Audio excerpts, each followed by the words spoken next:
Bonsoir. Semer le chaos chez les ennemis d'Allah grâce au nucléaire, c'était, souvenez-vous, le rêve de Ben Laden. Le nucléaire face à la menace terroriste. Faut-il craindre un attentat nucléaire? Face à la menace terroriste, la sécurité de nos centrales est-elle garantie? La Finlande fête le centenaire de son indépendance. Retour sur une histoire mouvementée. Et pour finir, la Pologne.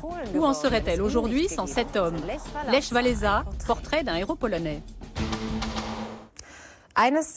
La menace est bien réelle. Pour frapper très fort et faire le plus de victimes possible, rien de mieux que le nucléaire. Et ce ne sont pas les cibles qui manquent. Il y a plus de 400 réacteurs nucléaires à travers le monde, dont 58 en France.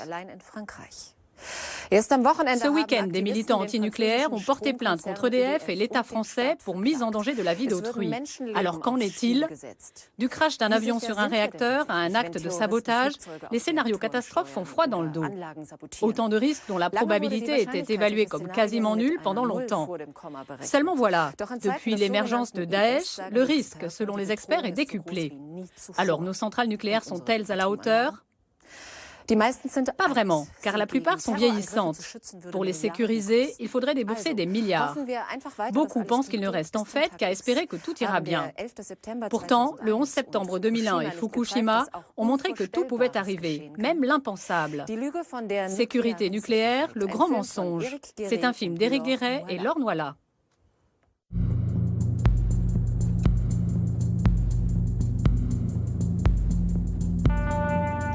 Rien n'est plus secret que la sécurité des sites nucléaires. On ne parle pas ici de sûreté liée au risque d'accident, mais de risque d'attentats terroristes, d'attaques, de sabotage ou d'explosions programmées. This is the most immediate and extreme threat to global security. Un attentat nucléaire est-il possible? Cette question reste un tabou absolu. Qu'il s'agisse de la crédibilité du risque, comme des moyens d'y faire face, au nom du secret défense, personne n'a le droit de savoir. Ni la société civile, ni la presse, ni même la plupart des responsables politiques. Je ne peux pas rentrer dans le détail, parce que c'est secret. Dans ces matières de sécurité nucléaire, on ne peut pas donner d'armes aux opposants. L'information est confidentielle, donc je peux... Non, mais est-ce que oui ou non? Je demande pas... Mais non, je n'y réponds pas. Même les experts à qui les gouvernements confient la supervision du secteur nucléaire sont parfois maintenus à distance, impuissants. Rien. Moi, personnellement, rien. Lorsque j'en ai parlé, j'ai subi d'énormes pressions, même au sein de mon université. Pourquoi est-ce que vous en avez parlé? Qui vous a donné l'autorisation? Face au risque terroriste actuel, peut-on se contenter de faire confiance? C'est Greenpeace! C'est Greenpeace! Il est clair que là, il n'y aura même pas besoin d'un armement sophistiqué. L'escorte qui est avec eux ne pourra strictement rien faire. Nous avons choisi de ne pas dévoiler les informations les plus sensibles. 2 années d'enquête ont été nécessaires pour réaliser ce film qui répond à une question qui nous concerne tous. Derrière le secret, les États et l'industrie nucléaire sont-ils capables de garantir notre sécurité? Une des principales leçons du 11 septembre est « Ne sous-estimez pas votre adversaire ».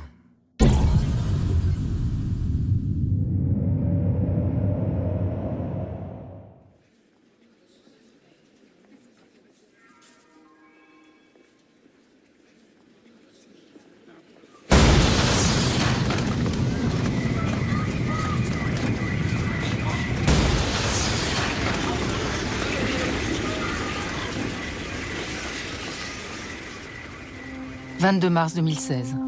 2 terroristes se font exploser au milieu de la foule à l'aéroport de Bruxelles, en Belgique. Un 3e se donne la mort dans le métro à la station Malbec.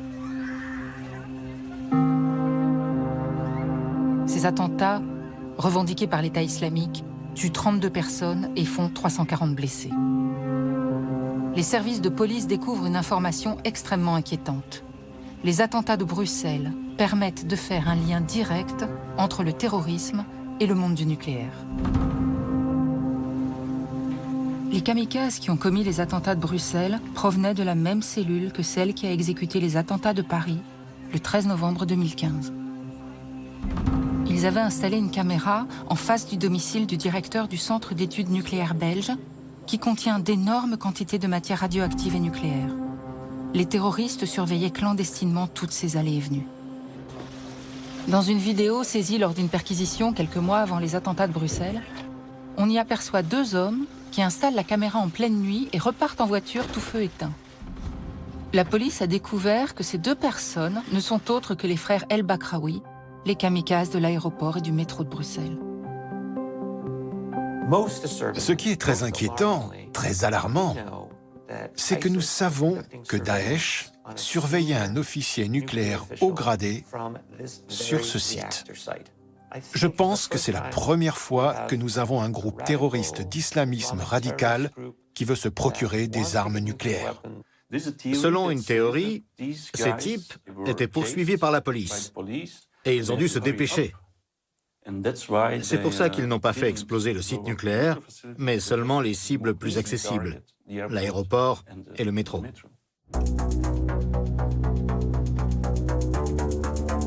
À Washington, le Consortium national pour l'étude du terrorisme, START, est la plus grande institution universitaire au monde de recherche sur le terrorisme. Les chercheurs du département spécialisé sur les armes non conventionnelles rassemblent toutes les informations sur la menace du terrorisme radiologique et nucléaire. Ils aident le gouvernement américain à améliorer ses stratégies de défense. Le consortium a recensé dans une base de données toutes les attaques contre les installations nucléaires depuis le début de cette technologie. Beaucoup de monde croit sans doute que le risque d'attaque contre des installations nucléaires est un risque mineur, et on n'imagine pas qu'il a pu y avoir beaucoup d'attaques. Ça reste très hypothétique. Cependant, d'après la base de données où nous recensons les attaques contre des installations nucléaires, la NUFAD, il y a eu plus de 83 attaques contre des installations nucléaires au cours des 60 dernières années. Certaines n'étaient que des attaques mineures de militants pour l'environnement, mais certaines ont été très sérieuses et menées par des acteurs très dangereux, qui ont réussi à pénétrer en profondeur dans ces installations. Donc l'idée que les installations nucléaires subissent des attaques n'est clairement pas exagérée. 1961 aux États-Unis.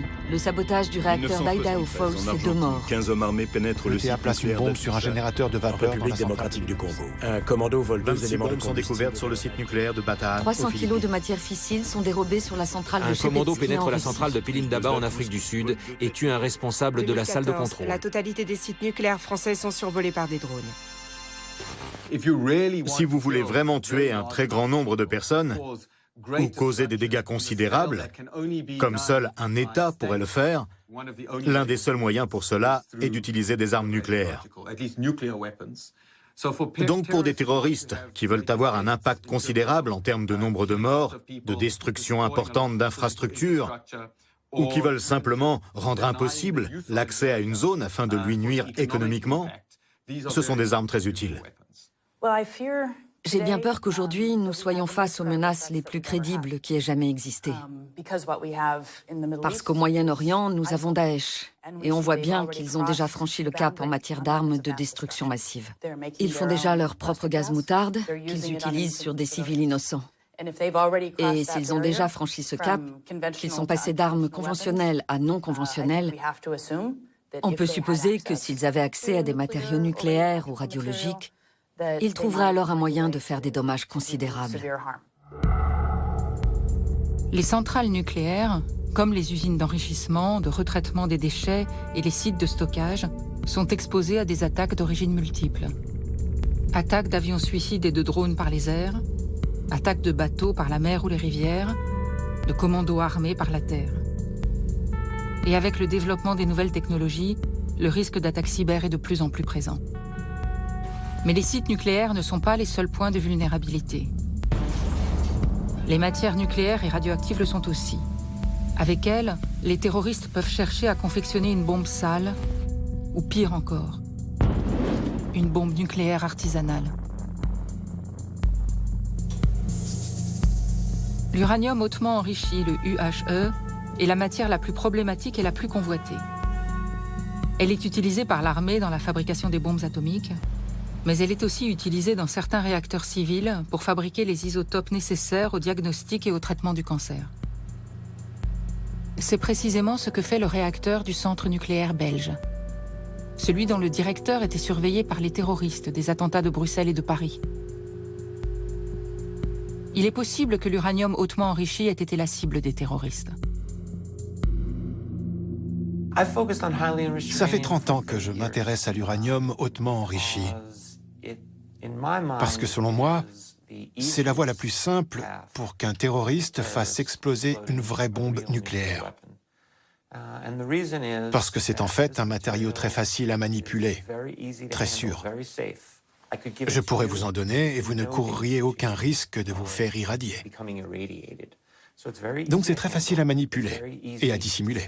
Il suffit de l'envelopper de plomb et vous pouvez passer à travers un détecteur. Il sera incapable de déceler la présence d'uranium hautement enrichi. Un scientifique du projet Manhattan, Luis Alvarez, nous a affirmé qu'une fois que vous avez réussi à obtenir de l'HEU, l'uranium de qualité militaire, la fabrication de la bombe nucléaire elle-même est facile. Ce sont ses mots, pas les miens. Il a ajouté « Même un lycéen y arriverait ». Il s'agit de quelqu'un qui en sait beaucoup, parce qu'il a participé à l'élaboration de la première arme nucléaire jamais utilisée par les États-Unis. Vous auriez besoin d'un minimum de 25 kilos, et idéalement d'environ 50 kilos d'uranium hautement enrichi. Et avec ça, vous pouvez assez facilement faire une bombe en prenant la moitié de l'uranium et en le lâchant sur l'autre moitié. Ça déclencherait une réaction en chaîne et puis une explosion d'une puissance de plusieurs kilotonnes. Hiroshima. Des dizaines de milliers de morts.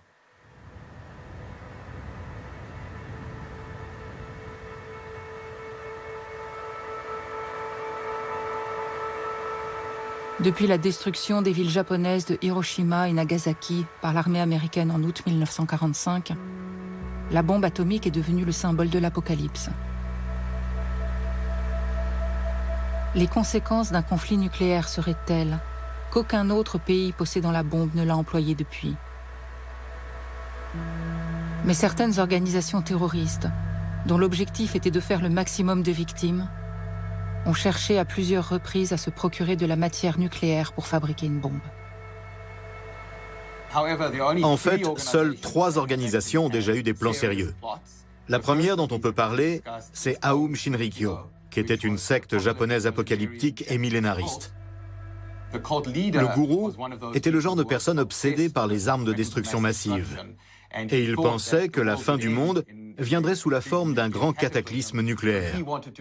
Alors il voulait être celui qui obtiendrait et contrôlerait ces armes. Son groupe a également essayé d'obtenir des plans d'armes nucléaires et même des matériaux au Japon et en Russie. Et ils ont d'ailleurs réussi à obtenir au moins quelques informations. Et puis, ils ont acheté une bergerie en Australie, dans laquelle ils ont installé une base où ils espéraient pouvoir construire une arme nucléaire. Nous savons d'ailleurs que toutes leurs tentatives ont échoué. Le deuxième grand acteur terroriste qui s'est intéressé aux armes nucléaires, c'était Al-Qaïda. Oussama Ben Laden a commencé à s'y intéresser dès le début des années 90. Et puis, à plusieurs reprises, ils ont essayé d'en obtenir une en achetant des matières fissiles. Idéologiquement, ils se défendaient en disant « Bien sûr que nous avons le droit, et si nous le pouvons, c'est même notre devoir ». Ils voulaient tuer beaucoup de monde. Et la meilleure façon de tuer le plus de monde possible, c'est d'utiliser un engin nucléaire improvisé ou un autre type d'arme de destruction massive. Et donc, leur idéologie était en phase avec le degré de destruction apocalyptique que le nucléaire ou les autres armes de destruction massive sont capables d'engendrer. Entre 1993 et 1994, Al-Qaïda essaie d'acquérir de l'uranium au Soudan pour l'utiliser dans un dispositif nucléaire. C'est la première preuve qu'Oussama Ben Laden a décidé de construire une bombe artisanale. Au cours d'une interview réalisée en janvier 1999 par l'hebdomadaire Time Magazine, le journaliste lui demande s'il a tenté de se procurer des armes chimiques ou nucléaires. Ben Laden répond que c'est un devoir de chercher à acquérir ces armes. Ce serait un péché de ne pas essayer de posséder ces armes qui empêcheraient les infidèles de faire du tort aux musulmans. Dans le cas d'Al-Qaïda, ils avaient même spécifiquement nommé un chef du nucléaire. Ils avaient un programme assez ciblé et ils ont plusieurs fois tenté d'obtenir des matériaux nucléaires, de l'expertise nucléaire. Ils sont même allés jusqu'à faire quelques tests grossiers sur des explosifs conventionnels avec leur programme d'armement nucléaire dans le désert d'Afghanistan. Et d'ailleurs, nous ne savons pas du tout où se trouve ce chef du nucléaire aujourd'hui et ce qu'il a pu faire ces 10 dernières années. Pour l'État islamique, nous n'avons aucune preuve qu'il existe un programme d'armement nucléaire. Mais certains indicateurs préoccupants ont émergé suite aux événements récents en Belgique.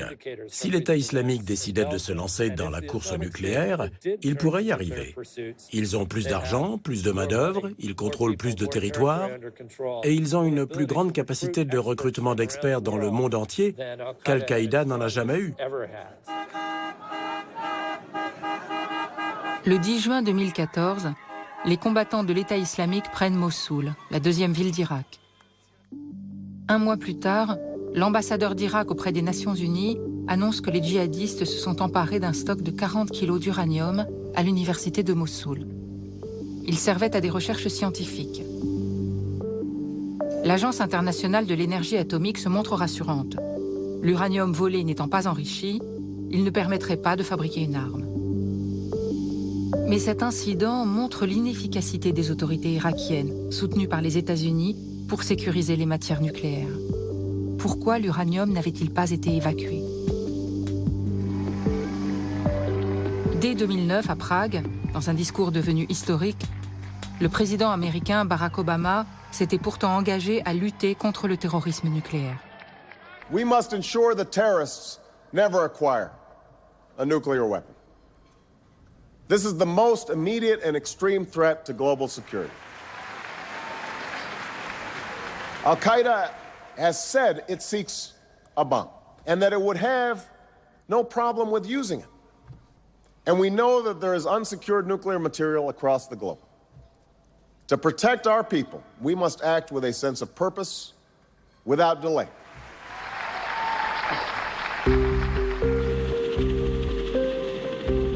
Barack Obama a toujours été très attentif aux questions nucléaires. Devenu président, il a créé en 2010 à Washington le plus grand rassemblement de chefs d'État, premiers ministres et monarques jamais organisé autour de la sécurité nucléaire. Les 47 pays présents ont reconnu l'urgence de mieux sécuriser leur matière et se sont engagés à des actions concrètes. C'était une manière de dire « mettons l'accent là-dessus pour donner à chaque pays une raison de prendre les mesures politiques nécessaires, de retirer l'uranium hautement enrichi de là où il n'est plus utilisé, de ratifier un traité, d'autoriser une surveillance commune de la sécurité nucléaire de leurs installations. » Le sommet mondial sur la sécurité nucléaire fut un tel succès que la présidence Obama a décidé d'en organiser d'autres tous les 2 ans, obligeant ainsi les États à tenir leurs engagements et à en prendre de nouveaux. Ces sommets ont permis de sécuriser d'énormes quantités de matières nucléaires à travers le monde. As of today, South America, an entire continent, is completely free of these dangerous materials. When Poland completes its removal this year, Central Europe will be free of them as well. When Indonesia completes its work this year, so will all of Southeast Asia. In other words, as terrorists and criminal gangs and arms merchants look around for deadly ingredients for a nuclear device, vast regions of the world are now off limits, and that is a remarkable achievement. En 2016, lors du dernier sommet mondial sur la sécurité nucléaire, le président Obama affiche fièrement son bilan. Mais de nombreux experts sont moins optimistes. Il reste encore beaucoup à faire alors que les attentats terroristes se multiplient à travers le monde. Il y a encore des matériaux nucléaires dans 24 pays à travers le monde, des matériaux radioactifs dans plus de 130 pays.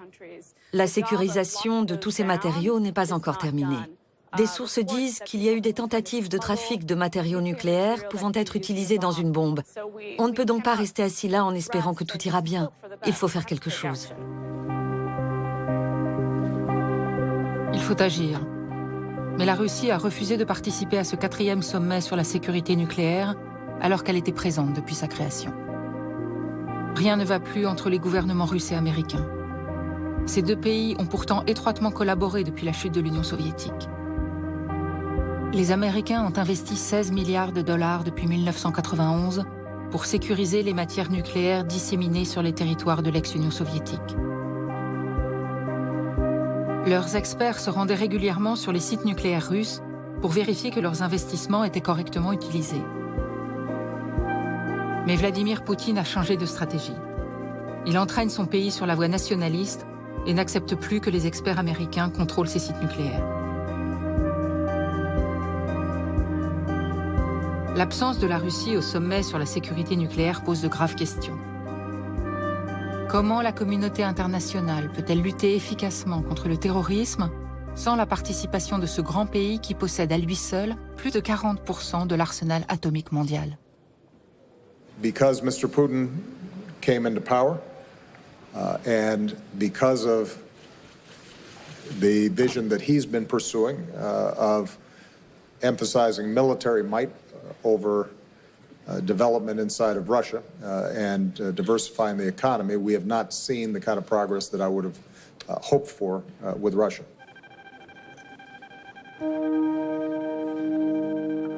La fin de la présidence Obama marque aussi la fin des sommets sur la sécurité nucléaire.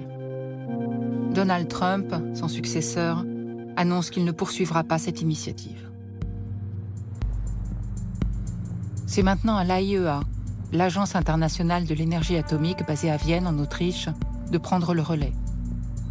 Composée de 193 pays membres, le rôle de l'agence est de promouvoir les usages pacifiques de l'énergie nucléaire et de s'assurer que les pays non détenteurs d'armes nucléaires ne cherchent pas à en obtenir.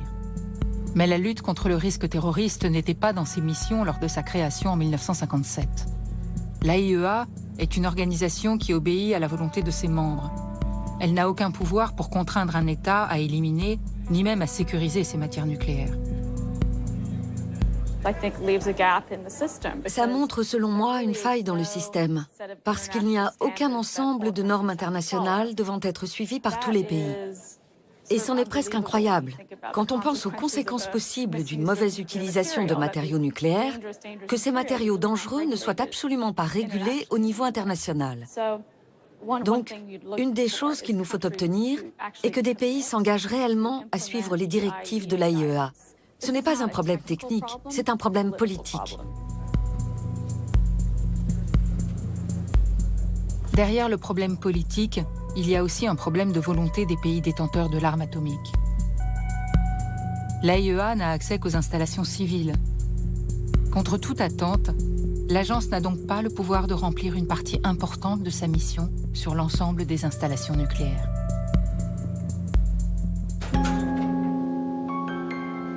L'uranium et le plutonium ne sont pas les seules matières utilisables dans un attentat. Les terroristes peuvent employer de nombreuses autres sources radioactives pour confectionner ce que l'on appelle une bombe sale. À la différence d'une bombe atomique artisanale qui produirait une véritable explosion nucléaire, la bombe sale est fabriquée à partir d'un explosif conventionnel, comme du plastique, auquel les terroristes ajouteraient des matières fortement radioactives, utilisées dans les hôpitaux, dans l'industrie, ou même des déchets hautement radioactifs. L'explosion disperserait les éléments radioactifs dans l'environnement. Pour une bombe sale, il vous faut des matériaux très radioactifs pour qu'ils libèrent un maximum de radiation dans la zone où vous la déclencherez. Alors il faut regarder du côté du césium-137 ou du cobalt-60, de l'iridium-192, ce genre de choses. Eh bien malheureusement, ils sont présents dans presque tous les pays du monde. On peut en trouver dans des milliers de bâtiments à travers le monde. Dans des hôpitaux, des sites industriels. Dans quelques pays, on les utilise même pour l'agriculture, pour stériliser des graines, par exemple. Les radiations sont également invisibles, intangibles. Vous vous demandez, est-ce que j'ai été exposé? À quel degré? Donc le manque de certitude autour de cette exposition crée encore plus d'angoisse qu'avec les autres menaces, bombes ou armes à feu que pourraient utiliser des terroristes. Les armes radiologiques ne vont pas détruire grand-chose et elles ne vont pas tuer beaucoup de monde, mais elles peuvent contaminer et empêcher l'accès à de larges zones et ainsi les rendre inexploitables, ce qui va causer des dommages économiques considérables. Les matières radioactives utilisables dans une bombe sale sont parfois elles aussi mal sécurisées. L'Agence internationale de l'énergie atomique recense dans une base de données tous les vols ou pertes à travers le monde. Entre 1993 et 2015, 762 cas ont été signalés. La plupart du temps, les matières disparues ne sont jamais retrouvées. L'AIEA reconnaît elle-même la probabilité d'un trafic. En réalité, nous avons des indications, des preuves tangibles, que certains groupes ont déjà essayé d'obtenir des matériaux nucléaires. On ne peut pas écarter la possibilité que des criminels vont vouloir utiliser les matériaux ou les installations nucléaires pour mener à bien leurs plans malveillants.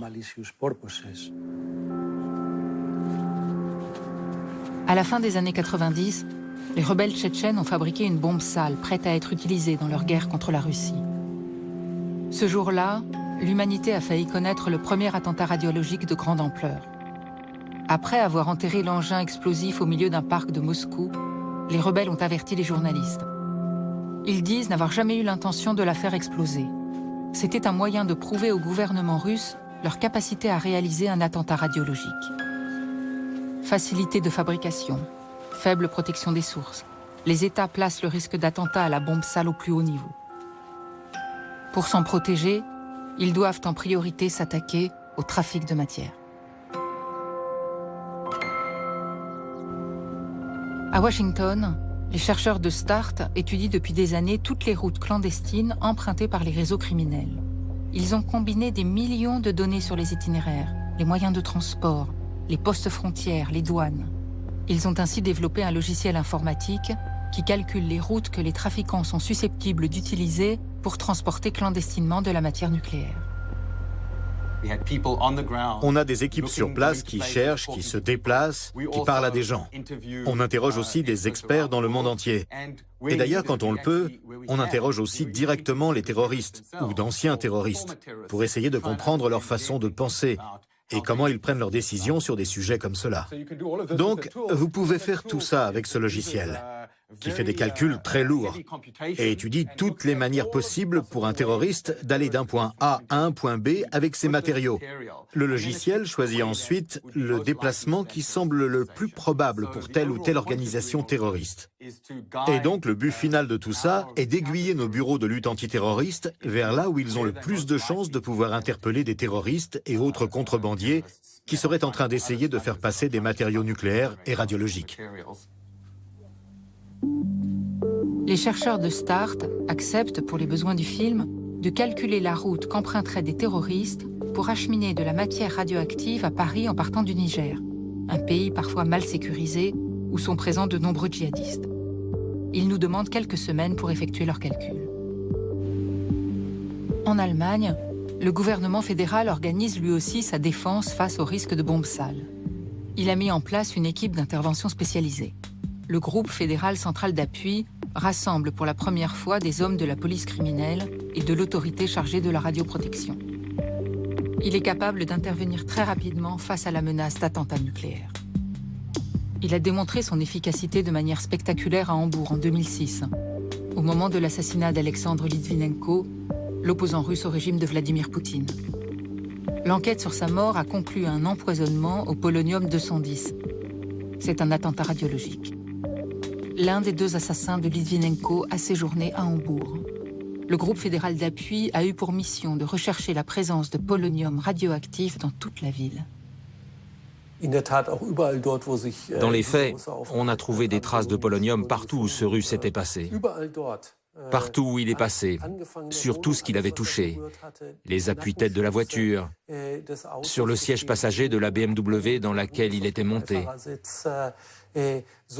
Même sur le formulaire qu'il avait signé au bureau d'une administration, il y avait de la radioactivité sur son empreinte qu'il y avait déposée. Partout, on a retrouvé du polonium.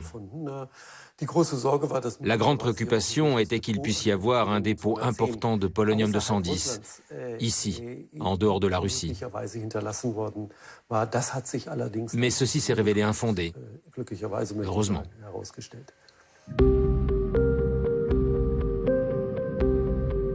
Gary Ackerman nous apporte le tracé de la route que des trafiquants choisiraient d'emprunter entre le Niger et la France pour transporter de la matière radioactive sans se faire arrêter. Pour ne pas donner d'informations aux éventuels trafiquants, les chercheurs de START ont modifié un paramètre dans le calcul du trajet. Ils se sont débrouillés pour obtenir 300 grammes de césium-137 d'un laboratoire médical au Niger. Ils ont conduit pendant 7 heures de Niamey à l'aéroport de Tawa. Et là, ils ont affrété un avion, se faisant passer pour des hommes d'affaires nigériens, allant à Londres pour quelques jours. Et donc, ils prennent l'avion avec le matériau et vont faire le plein à Blida, en Algérie. Ensuite, ils survolent la France. Mais alors qu'ils approchent de Moisselles, il y a un petit aéroclub à Anguin-Moisselles. Le copilote et le pilote annoncent qu'ils ont un problème technique avec l'avion et demandent à se poser. Mais ça fait maintenant des mois qu'ils planifient ça. Et ils ont réussi à faire rentrer quelqu'un de chez eux au sein de l'aéroclub d'Anguin-Moisselles.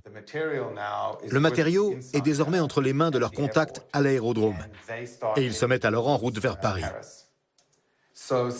Donc le césium qu'ils ont volé est en réalité du chlorure de césium, c'est-à-dire une poudre.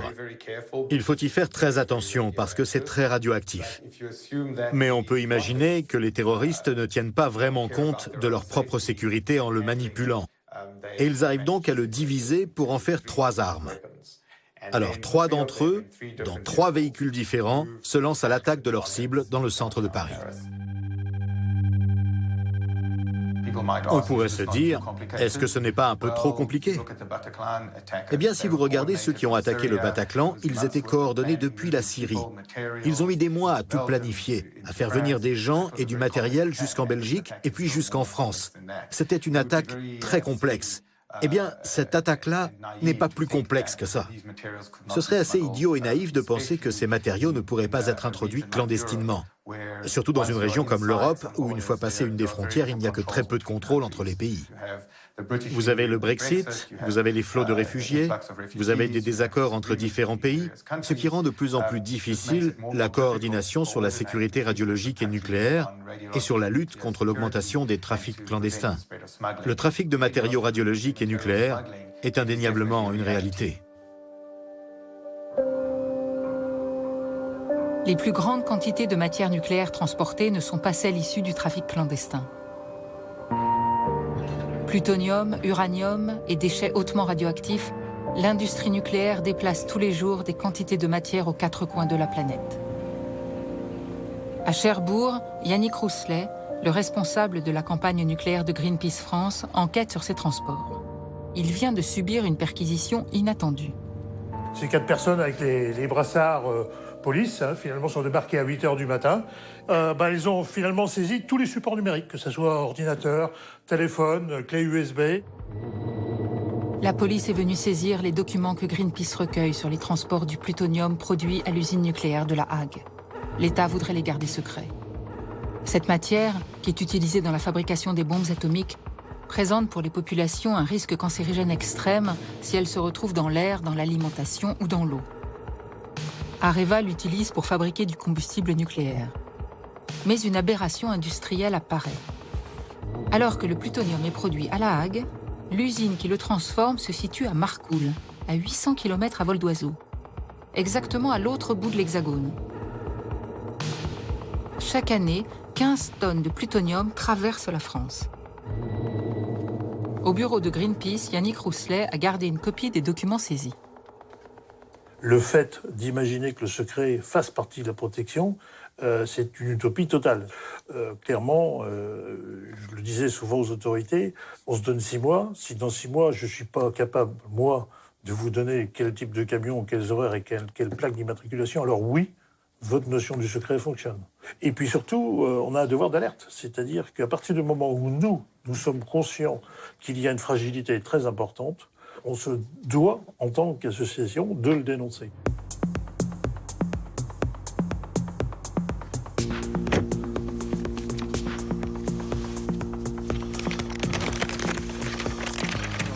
Voilà la carte de la Manche, en fait, avec l'usine de La Hague, hein, qui est ici, avec la sortie qui se trouve ici. Et en fait, tout le parcours jusqu'à la fourchette qui se trouve ici est finalement toujours le même, obligatoire pour les convois de plutonium qui partent toutes les semaines de La Hague.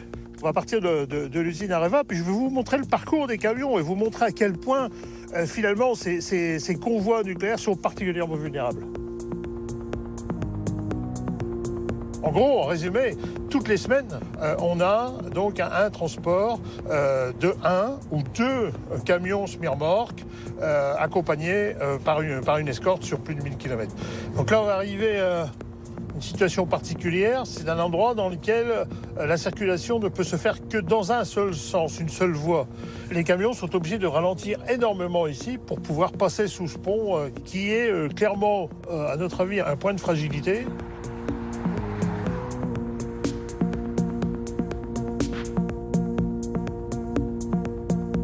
Et là, on est vraiment au milieu d'habitations.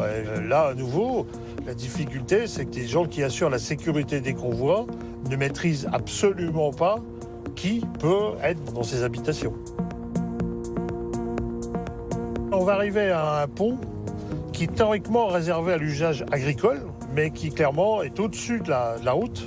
Il est totalement inaccessible à partir d'en bas. Ce qui fait donc que là, on va se retrouver au-dessus du convoi.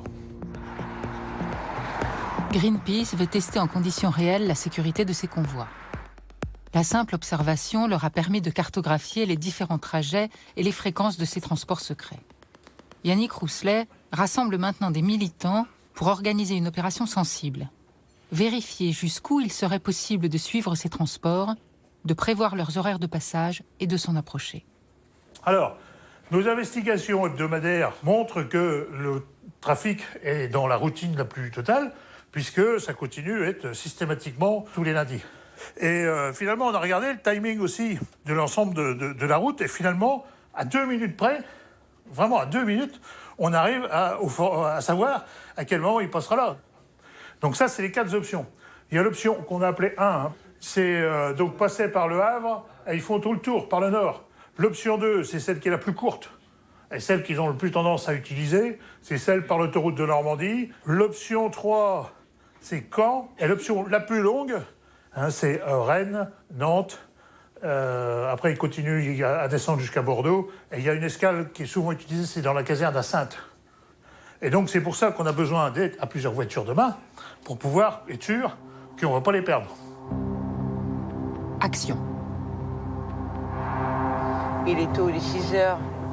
On va aller se mettre à notre rond-point où on a une bonne visibilité. Nathalie se met en planque à côté d'un carrefour proche de l'usine nucléaire de La Hague.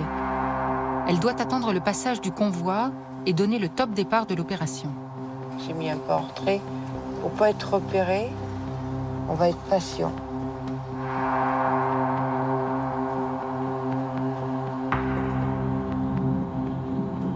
Yannick se rend un peu plus loin sur la route du convoi, au pont agricole repéré la veille.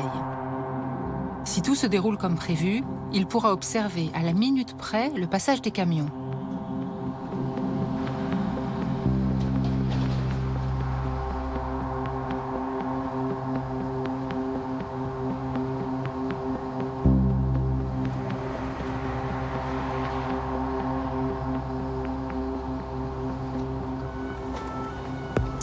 Après 4 heures d'attente, le convoi arrive comme prévu.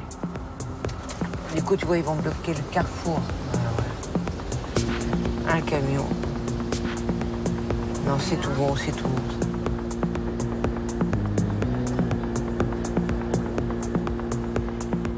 Oui, allô? Oui, le convoi vient juste de passer. Ok, très bien. Donc elle sera là dans environ 13 à 15 minutes.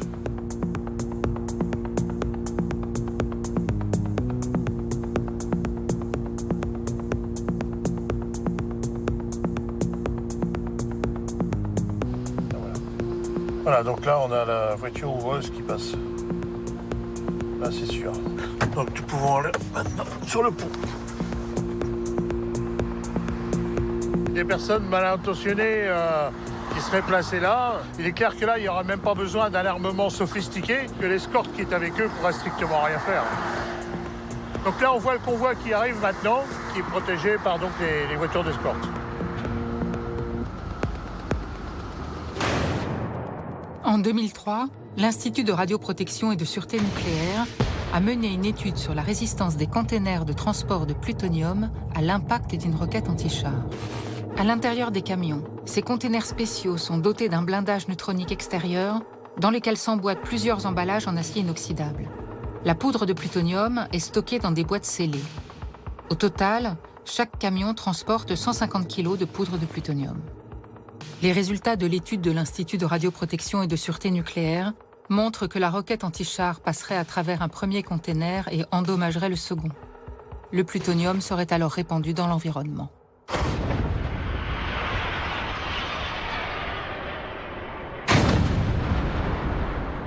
Le lance-roquette anti-char, le RPG-7 utilisé dans les attaques de fourgons blindés et par les terroristes, est l'une des armes les plus vendues au marché noir après la Kalachnikov. Nous avons suivi le convoi pendant des centaines de kilomètres sans jamais le perdre. Nous l'avons même doublé. Le système est quand même très très fragile. Là, on est à 2 mètres du camion, quoi. Nous l'avons filmé sur un autre pont. Et doublé encore une fois, sans jamais être repéré ni inquiété. Au cours d'autres filatures, les militants de Greenpeace ont découvert une nouvelle information sur ces transports à haut risque. Les camions s'arrêtent systématiquement pour faire le plein sur l'autoroute comme n'importe quel véhicule. Et les stations-service utilisées appartiennent toujours à la même enseigne. Le secret qui entoure ces convois ne suffit pas à les protéger. Pourtant, chaque année, 100 camions transportant du plutonium traversent ainsi la France.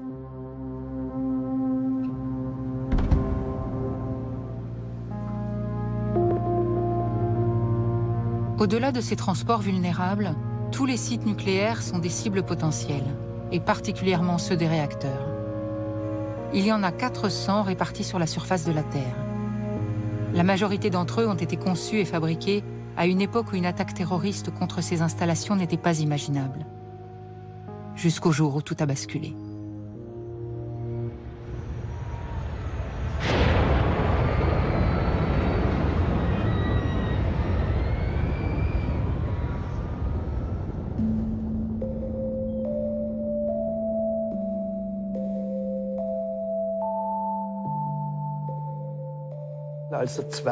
Quand le second avion est entré dans la tour, c'est devenu clair que c'était un acte intentionnel, qu'il y avait un plan derrière.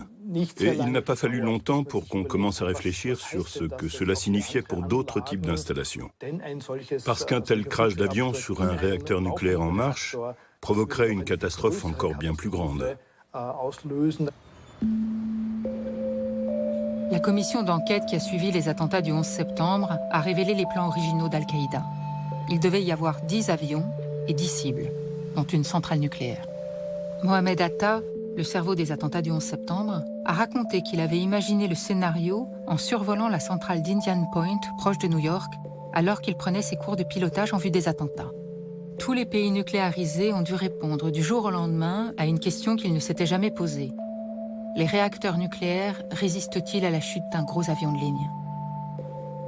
La France n'était pas plus préparée que d'autres pays pour faire face à cela. Donc, la menace d'un avion avait été évaluée, mais avec des avions légers qui, par erreur ou accident, pourraient se trouver projetés contre une centrale, mais on n'avait pas imaginé du tout qu'il peut y avoir une action intentionnelle de précipiter un avion de ligne, c'est-à-dire un avion lourd avec des parties très dures et beaucoup de carburant, sur une centrale nucléaire. Comment les niveaux de résistance des réacteurs nucléaires ont-ils été définis lors de leur conception avant le 11 septembre? L'autorité de sûreté nucléaire a publié en septembre 2001, juste après l'attentat, un article répondant à cette question sensible. Le risque terroriste n'a jamais été pris en compte. Les ingénieurs ont seulement évalué les probabilités qu'un avion tombe par accident sur le réacteur. Cette probabilité étant jugée trop faible pour les gros avions commerciaux et les avions militaires, elle a été écartée. Seul l'impact d'un petit avion a été retenu. Les attentats du 11 septembre ont fait voler en éclats les choix basés sur la probabilité d'un accident. Tous les pays nucléarisés ont dû refaire leurs calculs. Il y a eu, après 2001, donc, toute une réflexion menée pour imaginer ce qu'est, et calculer ce qu'est l'impact d'un avion avec du carburant et de regarder les conséquences. Dans ces matières de sécurité nucléaire, on ne peut pas donner d'armes aux opposants. Et donc, les résultats de ces calculs ont été tenus plutôt secrets. À de rares exceptions près, les réacteurs n'ont pas été renforcés depuis le 11 septembre. Les États ont seulement refait leurs calculs de résistance et les résultats sont tenus secrets. Ce silence, justifié pour garantir la sécurité des réacteurs, permet aussi aux industriels de rassurer facilement les populations. Après le 11 septembre 2001, on s'est bien sûr à nouveau posé la question d'une éventuelle chute d'avion, malveillante notamment, sur une de nos centrales. C'est quelque chose qui a été étudié et pris en compte à la conception de toutes nos centrales, c'est-à-dire qu'on a bien sûr des épaisseurs de béton armé extrêmement importantes sur les parties les plus sensibles qui résistent aux avions que nous avions pris en compte à cette époque-là. Depuis lors, nous avons repris toutes les études qui concernent des avions de plus grosse taille, puisque les choses évoluent aussi dans ce domaine. Et moi, je peux vous dire que les structures sont très résistantes et qu'en aucun cas, une éventuelle chute d'avion sur une centrale ne peut conduire à un accident grave. Si l'industrie française garantit qu'il n'y a aucun risque, qu'en est-il aux États-Unis, le pays qui possède le plus de réacteurs au monde? Basé à Washington, NEI, l'Institut d'énergie nucléaire, est le lobby du secteur nucléaire chargé de défendre les intérêts de 300 sociétés, dont des propriétaires de centrales. Je pense que ce qui ressort des études d'impact d'avions réalisées après le 11 septembre, dans les cas de collision avec un avion gros porteur, c'est que la conception de l'enceinte de confinement et des bâtiments auxiliaires qui abritent l'équipement sur lequel nous comptons pour protéger la population est capable de supporter un tel impact. Quelle étude précise vous permet de dire avec certitude que des centrales nucléaires résisteraient à la chute de gros avions de ligne? Laissez-moi une minute, le temps de vérifier mes notes.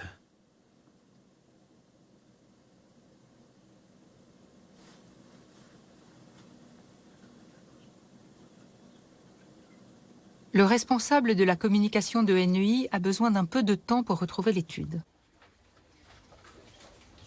2 mois plus tard, la seule étude que nous fournit son secrétariat est un lien YouTube. Un film promotionnel sur un cabinet d'expertise finlandais qui teste la résistance des matériaux.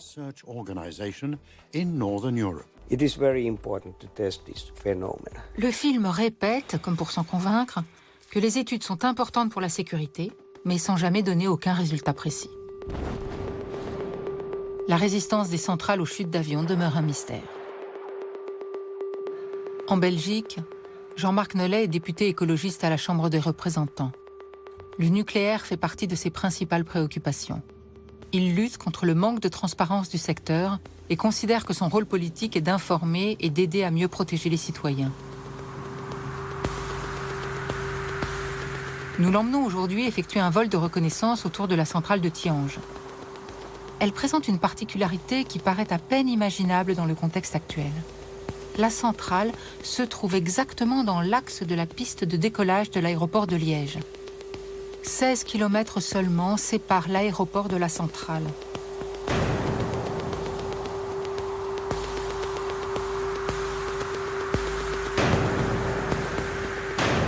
Un avion au décollage n'est qu'à 2 minutes 30 secondes du site nucléaire. En plus de quelques vols de passagers, l'aéroport de Liège est le 8e plus gros aéroport européen pour le transport de marchandises. Il totalise 30 000 atterrissages et décollages par an.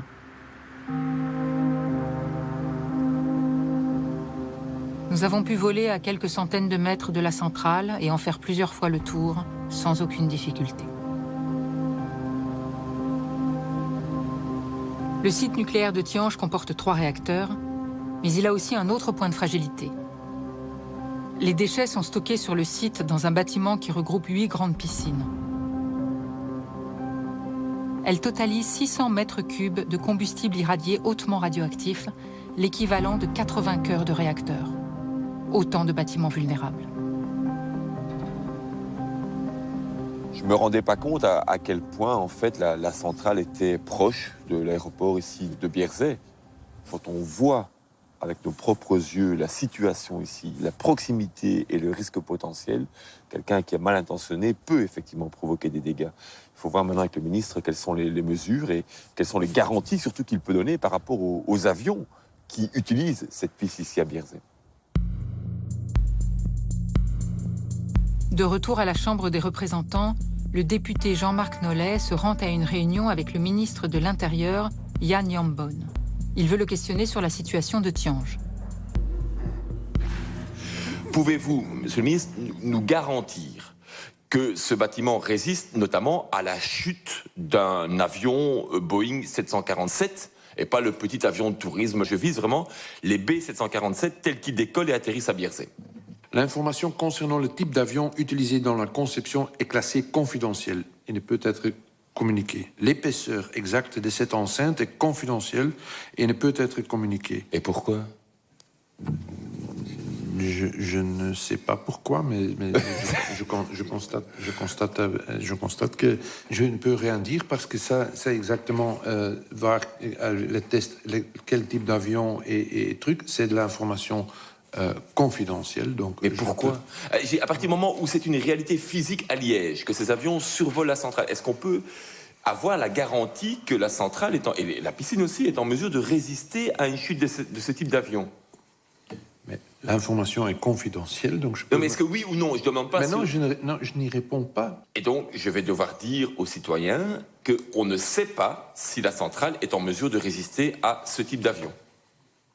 Vous ne le savez pas? Oui. Ça, c'est vrai. Oui. Et vous ne pouvez pas leur dire... Parce que l'information est confidentielle. Mais vous ne pouvez pas... Oui, mais monsieur le Président, j'entends bien, mais vous ne pouvez donc pas leur dire aujourd'hui qu'ils ont les assurances nécessaires. Mais je dis qu'il n'y a pas de mesures additionnelles à prendre. Donc mais on ne peut pas les rassurer. Et je regrette vraiment qu'on soit tenu, que vous soyez tenu par cette confidentialité pour pouvoir rassurer simplement et informer simplement les gens. L'incident est clos. Monsieur Nollet. Question suivante. Ouais, c'est beaucoup dire que c'est clos. C'est vrai. C'est clos. C'est un peu facile. Aujourd'hui. Hein. Pour aujourd'hui, on est bien d'accord, vous me connaissez.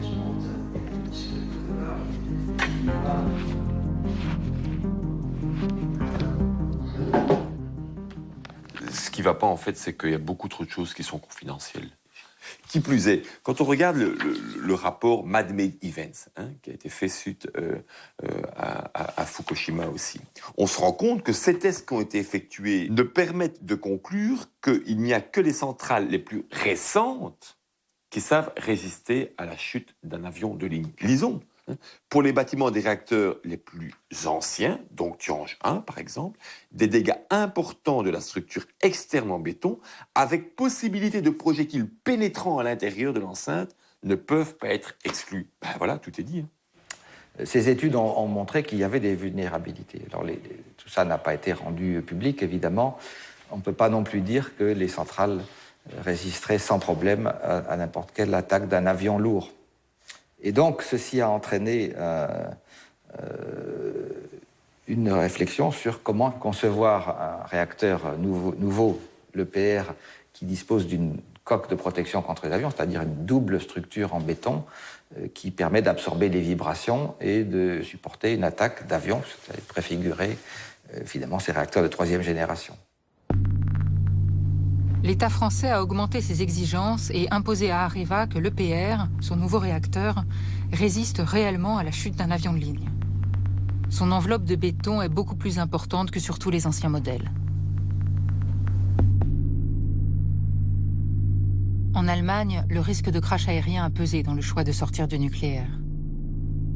En ce qui concerne la question du risque de crash d'avion sur des installations nucléaires, On doit bien comprendre qu'avec les événements de Fukushima en mars 2011, nous avons décidé une deuxième fois en Allemagne de sortir du nucléaire.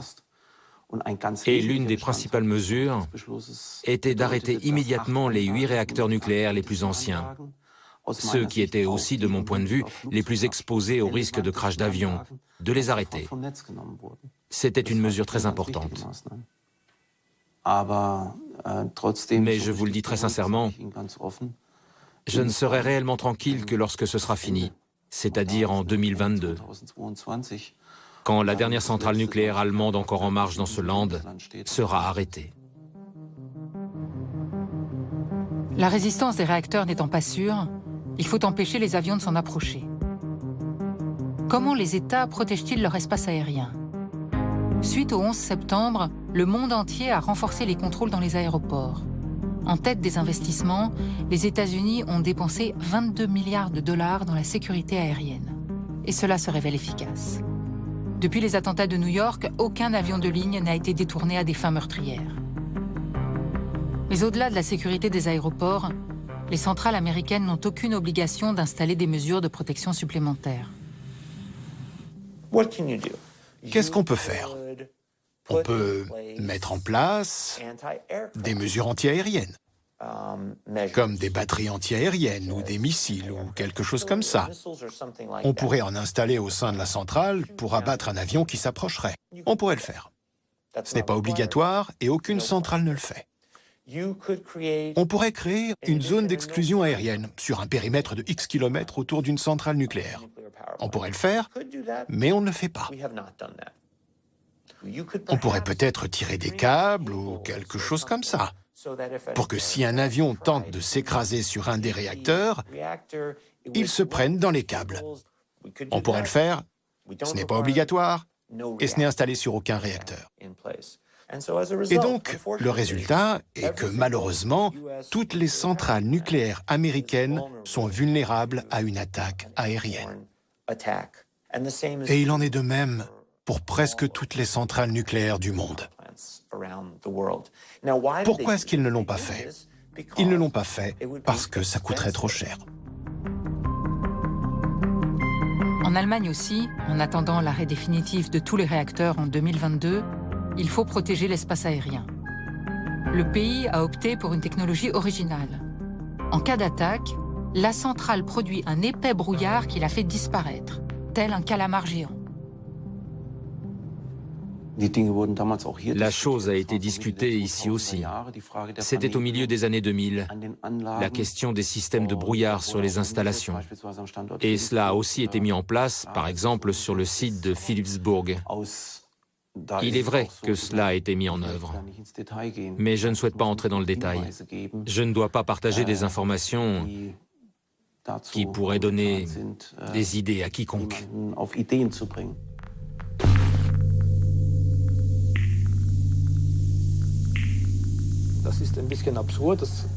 C'est un peu absurde. Ces systèmes de brouillard existaient sur les navires de guerre. Ils se brouillaient, mais modifiaient en même temps leur position. Mais changer de position pour une centrale, c'est très difficile. On a ensuite voulu brouiller les coordonnées GPS. Mais par ailleurs, le GPS n'est pas le seul système qui permet aux avions de naviguer. Ça n'aurait servi à rien. La troisième composante dans ce concept des exploitants des centrales était que les avions puissent être abattus au moment où il y aurait encore le brouillard. On pourrait tirer sur des avions de ligne avec des passagers à l'intérieur. Mais cela, la Cour constitutionnelle l'a interdit parce que des personnes innocentes ne peuvent pas être abattues par l'État. Donc tout le concept allemand de défense contre les crashs intentionnels d'avions a échoué.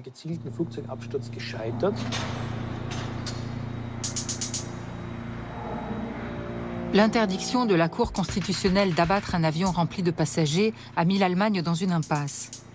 Comment protéger les sites en cas d'attaque aérienne? Le 10 mars 2017, un Boeing de la compagnie Air India traversant l'espace aérien allemand est devenu injoignable. Silence radio complet, malgré les appels répétés de la tour de contrôle. Les autorités allemandes ont déclenché l'alerte Renegade. C'est la procédure mise en place depuis la décision de la Cour constitutionnelle. Des chasseurs de l'aviation militaire ont immédiatement décollé. Sur ces images, nous voyons un chasseur rejoindre l'avion d'Air India et tenter d'établir un contact avec lui. Toujours sans réponse, la phase 2 de l'alerte Renegade est alors déclenchée. Face à l'interdiction de pouvoir abattre l'avion s'il persiste, toutes les centrales nucléaires du pays sont progressivement évacuées. Depuis 2010, l'alerte Renegade a été déclenchée 6 fois. Toutefois, il faut dire, Dieu merci, qu'il est toujours ressorti qu'il ne s'agissait que de problèmes techniques, de problèmes de transmission sur ces avions. C'était aussi le cas lors de cet événement. La particularité ici était que cela a duré, pour moi en tout cas, relativement longtemps, avant qu'il soit clair qu'il ne s'agissait que d'une alerte sans gravité. À la différence de l'Allemagne, la France se réserve le droit de pouvoir abattre un avion qui se dirigerait volontairement vers une centrale nucléaire, même si c'est un gros porteur rempli de passagers. Le centre technique de crise est le lieu d'où seraient dirigées toutes les opérations en cas d'accident nucléaire grave. Le vice-amiral Mouton, responsable de la défense à l'Institut de radioprotection et de sûreté nucléaire, nous y reçoit. Depuis le 11 septembre, l'armée de l'air maintient en permanence 5 à 6 patrouilles opérationnelles, c'est-à-dire un couple d'avions, qui est prêt à un décollage dans un temps extrêmement bref, en permanence. Et c'est une des missions premières de l'armée de l'air qui est très importante et qui mobilise beaucoup de moyens pour justement qu'on essaye d'éviter que l'avion arrive jusqu'à la centrale. Donc la chaîne de commandement, lorsqu'il y a un phénomène lié au comportement anormal d'un avion, c'est une chaîne de commandement qui part de la détection par l'armée de l'air, de son traitement par son centre opérationnel qu'on appelle le CDAOA. Et ce CDAOA, il s'adresse immédiatement au Premier ministre, parce que c'est le Premier ministre qui a la responsabilité de décider les actions de coercition. Ça, c'est une des fonctions permanentes qui est liée au Premier ministre. En cas de détournement d'un avion, de combien de temps disposerait le Premier ministre pour décider de l'abattre ou non? Quelques minutes? Quelques secondes? Nous nous sommes procuré un document stratégique du commandement de la défense aérienne. La carte des bases militaires où sont postées les patrouilles opérationnelles et leur délai d'action. Pour les sites qui sont les plus éloignés des 4 bases militaires, le temps nécessaire à un chasseur pour intervenir est de 15 minutes.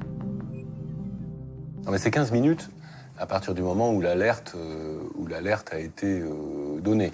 Et 15 minutes, c'est pour aller à l'extrémité du cercle. Un point précis de la carte attire l'attention. L'usine nucléaire de La Hague, dans le Cotentin. Elle est à l'extrémité du rayon d'action des 2 bases chargées de la protéger, à 15 minutes. Ce site contient pourtant la plus grande concentration de radioactivité du monde. 10 000 tonnes de déchets hautement radioactifs, 17 000 containers de déchets de haute activité et 70 tonnes de plutonium y sont stockés. Est-elle bien protégée? C'est la question que s'est posée la commission locale d'information de La Hague. Elle a auditionné de nombreux experts, dont le délégué militaire de la région. Il explique qu'effectivement, tout aéronef susceptible de pénétrer dans la zone d'interdiction de survol qui entoure l'usine est interrogé à la radio, puis, si nécessaire, intercepté par un avion militaire. Mais il est précisé dans une note en bas de page que le plus souvent, le constat est fait a posteriori. Il y a interception, mais après le survol de la zone interdite. Les chasseurs arrivent trop tard. Le crash-suicide sur le sol français du vol de la Germanwings, qui reliait Barcelone à Düsseldorf le 24 mars 2015, a prouvé la difficulté de l'armée à intercepter un avion à temps. Alors qu'ils ont été alertés dès que celui-ci a quitté sa trajectoire, les Mirage 2000 sont arrivés trop tard.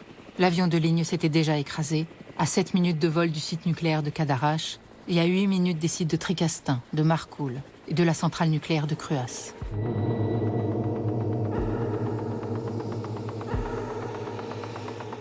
En 2014, des drones mystérieux ont survolé illégalement les installations nucléaires françaises. Les autorités ont fini par reconnaître que tous les sites nucléaires, sans exception, avaient été survolés. Et la présence de ces drones reste inexpliquée. Alors nous n'avons plus de survol de drones ces derniers temps. Bien sûr, nous maintenons la surveillance. Bon, ceci étant, ces survols de drones, ils ne sont pas du tout inquiétants au sens de la sûreté nucléaire. Nos centrales sont capables de résister à des avions. Donc notre capacité de résistance de nos structures est bien au-delà d'un drone et de ce que pourrait emporter un drone. Loin des discours rassurants des industriels, les images qui proviennent des champs de bataille de l'État islamique dévoilent une autre réalité.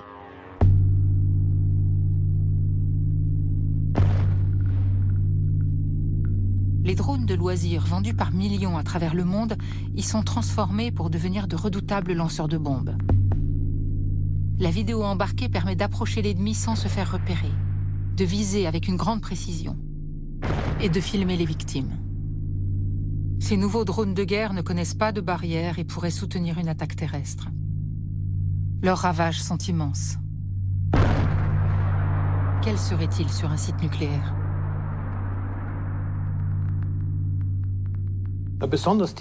Le développement de la capacité de transport des drones est particulièrement préoccupant. Il a beaucoup progressé. Dans le domaine de la livraison de courrier par drone, on peut aller de 500 grammes à 40 kilos. Ce sont des charges qui, s'il s'agissait d'explosifs lâchés sur un réacteur, pourraient conduire à une catastrophe nucléaire. La technologie des drones progresse à très grande vitesse. Les États sont dépassés.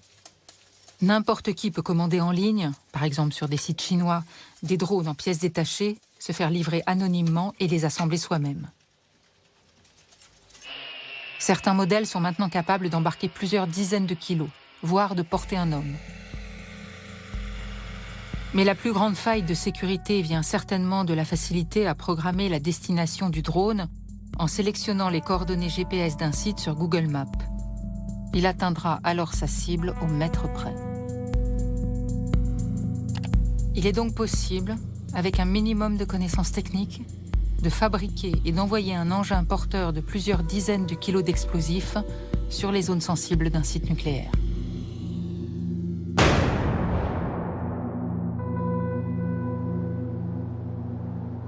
L'usine de retraitement des déchets nucléaires de La Hague apparaît là encore comme une cible parfaite. 4 grandes piscines y stockent les déchets hautement radioactifs en attente de retraitement produits par toutes les centrales françaises.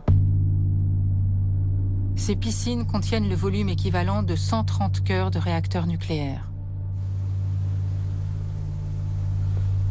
En 2008, lors de la réalisation d'un film précédent, nous avions pu filmer cet endroit sensible. Mais à une condition. Interdiction de montrer le toit. Pourquoi ? Ghislain Quettel a commencé à travailler à l'usine de La Hague en 1966, alors qu'elle n'avait pas encore démarré. Regardez, je vais vous montrer la première piscine historique sans toiture. C'est la première fois que je la présente, cette photo. Ghislain Quettel a fait toute sa carrière, dont 15 ans comme responsable de la radioprotection des piscines. Il en connaît chaque recoin. Vous avez devant vous l'une des 4 piscines de La Hague. Et vous voyez qu'elle est recouverte d'une structure métallique avec un bardage, uniquement. C'est une toiture métallique qu'on pourrait assimiler à une toiture de garage automobile. On n'a pas pris en compte l'événement terrorisme. Le combustible dans son réacteur est recouvert d'un double dôme, d'une double coque, que moi j'appelle cathédrale de béton. Eh bien, quand le combustible chaud, qui est fortement radioactif, mais usé, est sorti de son double coque, il est mis en piscine sous une simple tôle. Donc ça, c'est le plus grand, de mon point de vue, et là aussi c'est partagé par de nombreux spécialistes, c'est le plus grand scandale de l'industrie nucléaire industrielle actuelle, que ce soit en France ou chez les étrangers. L'usine de retraitement de La Hague n'est pas le seul site nucléaire à abriter une piscine de déchets. Chaque réacteur en possède une, construite juste à côté du cœur. Elles servent à faire refroidir les combustibles irradiés au moment où ils sont retirés du cœur pour être remplacés. Ces déchets hautement radioactifs et très chauds y restent quelques années avant de pouvoir être déplacés. Si on fait a priori l'hypothèse que la piscine se vide, qu'il s'agisse d'une piscine de réacteur nucléaire ou une piscine encore pire, la piscine de désactivation de La Hague, évidemment c'est une catastrophe gigantesque parce que les combustibles, une fois asséchés, prennent feu spontanément et donc vous avez un feu nucléaire sans aucune protection et donc toute la matière fissile va partir dans l'atmosphère en créant des rejets radioactifs absolument considérables. Donc ça, c'est quelque chose qui ne doit pas se produire. Greenpeace lance une grande campagne pour alerter sur la fragilité des piscines de réacteurs. Leur mur d'enceinte ne fait que 30 cm d'épaisseur et n'a pas été conçu pour faire face à un acte terroriste. Une action spectaculaire a été organisée. 8 activistes vont tenter de pénétrer dans la centrale nucléaire de Cattenom pour allumer un feu d'artifice au pied de la piscine. À la veille de l'action, Yannick Rousselet, le responsable de la campagne nucléaire, fait un dernier brief. Ce qui se passerait en cas d'un problème avec la piscine, c'est que pour le moment, ce qui est pris en compte, c'est toujours de la sûreté, genre tremblement de terre, cisaillage d'un tuyau, et puis ça fuit. La piscine se vide progressivement. Ça, c'est pris en compte. Mais si on a un trou de 2 mètres carrés dans le milieu de la piscine dû à l'explosion, terminé, la piscine se vide. Immédiatement, ça devient physiquement impossible pour un homme de s'en approcher. La dose, elle est létale immédiatement. Et donc, c'est pour ça que demain est prévu d'aller montrer la fragilité des piscines dont je vous ai tout expliqué tout à l'heure.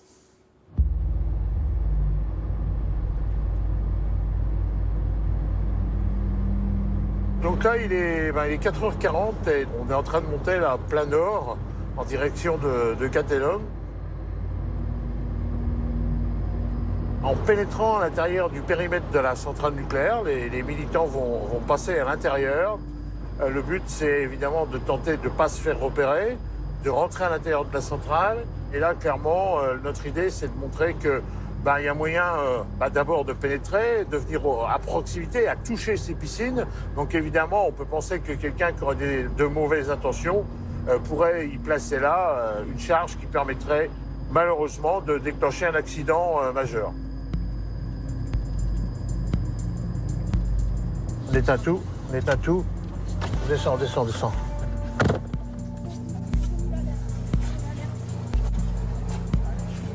Elle est là-bas, la piscine. C'est ça, le bâtiment. On est d'accord, hein? On est d'accord, c'est ça. Hein? C'est ce bâtiment. Hein? Donc on se met en direction de la machine. Là, c'est bon pour vous?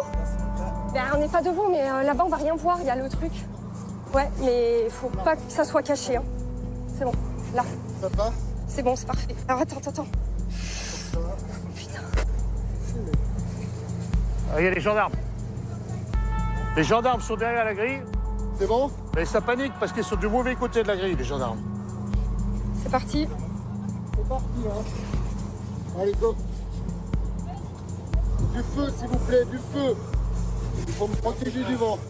Au moment où les activistes allument la mèche, les gendarmes ne sont toujours pas descendus de la voiture. Attention. C'est parti, on fait ça.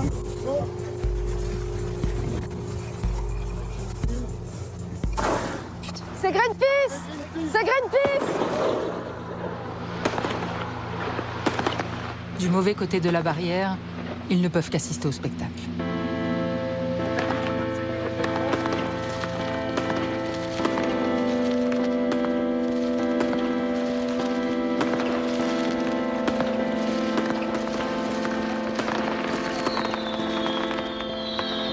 On a fait la démonstration qu'on pouvait s'approcher de ces piscines, mais que finalement, même à partir de l'extérieur, là où on était, pour les prises de vue, bien évidemment, on est à moins de 100 mètres de ces piscines. Or, quelqu'un qui serait mal intentionné, avec certaines armes qui sont régulièrement saisies dans des perquisitions en France ou qui ont servi à des attaques de fourgons blindés, aurait des facteurs de chance de percer cette piscine extrêmement élevés.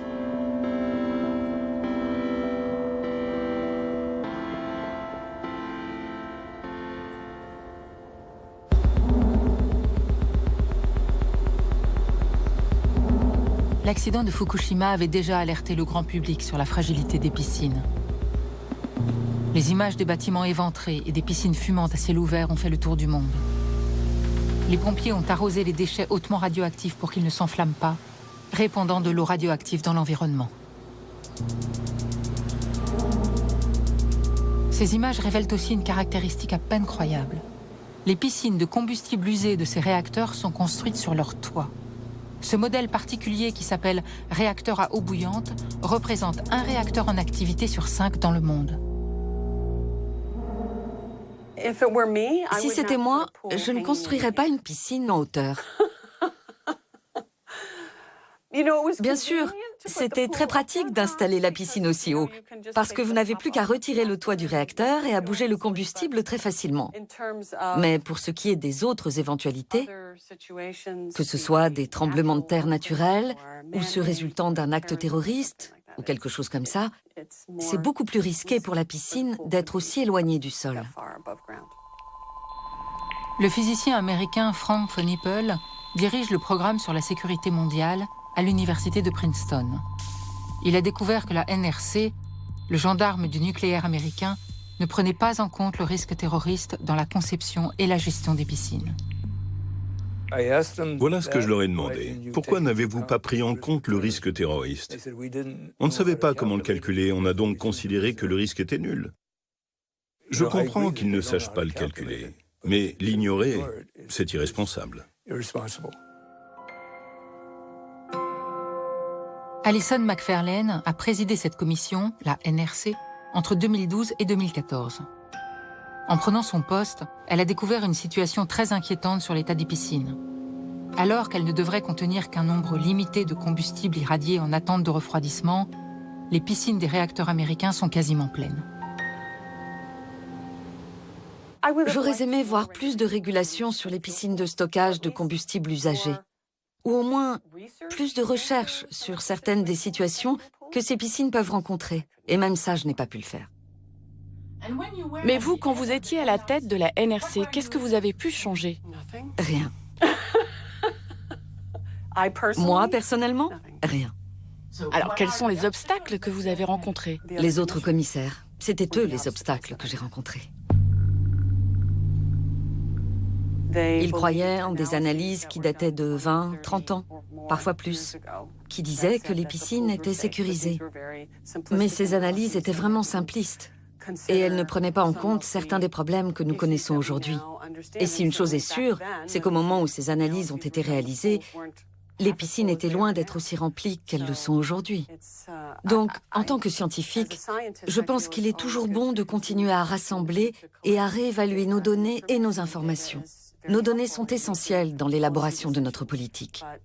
Mais mes collègues commissaires n'étaient pas d'accord avec ça.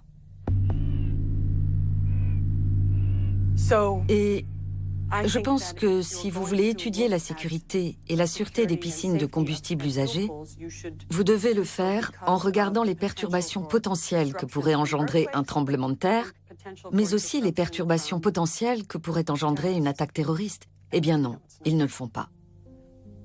C'est frustrant, je vous l'accorde. Pourquoi le gendarme du nucléaire américain a-t-il empêché sa présidente de chercher une alternative au risque des piscines? La commission de régulation nucléaire américaine est dans la main des industriels. La NRC prend ça très au sérieux. Quand l'industrie lui dit « Vous allez nous tuer si vous nous demandez de faire ça ». Le problème, c'est que la commission de régulation nucléaire a deux casquettes. Sa première casquette, c'est celle de régulateur, et l'autre casquette, celle de facilitateur. Elle est là pour promouvoir l'industrie nucléaire. Donc, dès que la commission pense « on devrait relever les exigences en matière de sécurité », elle se dit « non, ça pourrait faire du mal aux industriels, diminuer leurs profits. Alors je vais plutôt réduire la sécurité. » À l'heure actuelle, 70% des combustibles irradiés américains sont stockés dans ces installations vulnérables. Une solution existe pourtant. Stocker ces combustibles usés dans des containers spéciaux, les châteaux à sec. Ils sont entreposés sur le site même des centrales. Cette solution, qui évite les concentrations et les déplacements de matières dangereuses, est reconnue comme la plus sûre. Certains pays comme l'Allemagne ont opté pour cette technologie et sécurisé de cette façon une partie importante de leur combustible usé. L'industrie américaine rejette l'option de transférer le combustible usagé des piscines vers des châteaux à sec, parce que ça aurait un coût qu'ils ont estimé à 4 milliards de dollars pour les 100 piscines existantes aux États-Unis. Et ils disent, le risque est si bas et le coût si élevé qu'il vaut mieux ne pas le faire.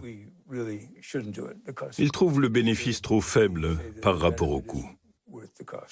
Ce sont des entreprises qui sont là pour faire du profit, pour gagner de l'argent. Et en ce moment, nous sommes dans une situation, surtout aux États-Unis, où le prix du gaz naturel est si bas que nous nous sommes rendus compte que plusieurs réacteurs ne sont plus viables économiquement. Et il n'y a aucune volonté d'acheter l'électricité qu'ils produisent. Alors ils sont en train d'étudier des scénarios de fermeture anticipée. La moitié des centrales américaines perdent de l'argent. La facture totale s'élève à 3 milliards de dollars par an. Dans ce contexte, 4 centrales nucléaires ont fermé ces dernières années et 4 autres sont en cours de fermeture actuellement. La NRC a obligé l'industrie nucléaire américaine à investir 2 milliards de dollars pour renforcer la défense des centrales depuis le 11 septembre. Mais cela apparaît bien en dessous des besoins. Par exemple, le 11 septembre, il y avait 20 assaillants. Bon, donc on sait que 20 assaillants peuvent attaquer le même jour. Contre combien d'assaillants les centrales américaines doivent-elles être protégées? Pas 20. Combien? Eh bien, on le sait. L'information a fuité et c'est plutôt 5 ou 6. Bon. Pourquoi 5 ou 6 et pas 20? Parce que l'industrie ne veut pas payer pour se protéger contre 20.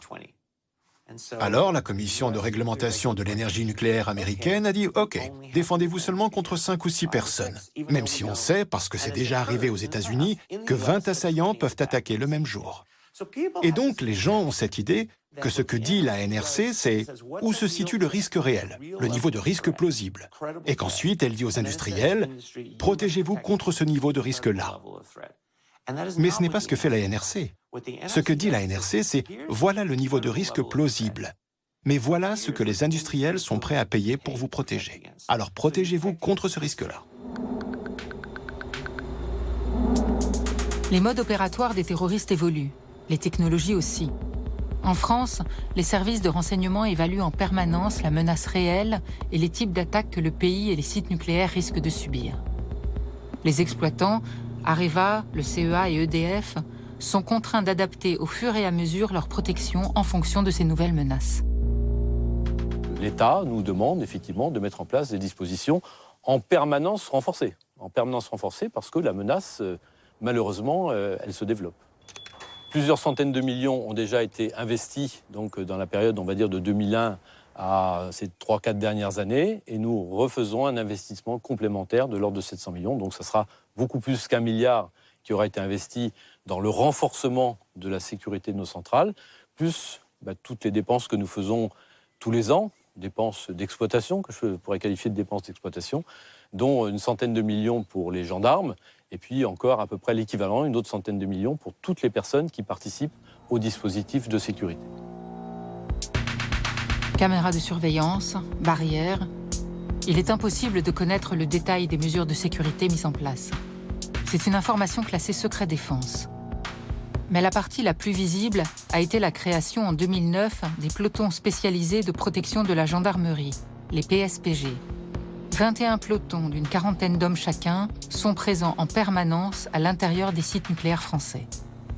C'est une patrouille du PSPG qui surveille en permanence le pourtour du site. Donc il y a une route qui fait le tour à l'intérieur.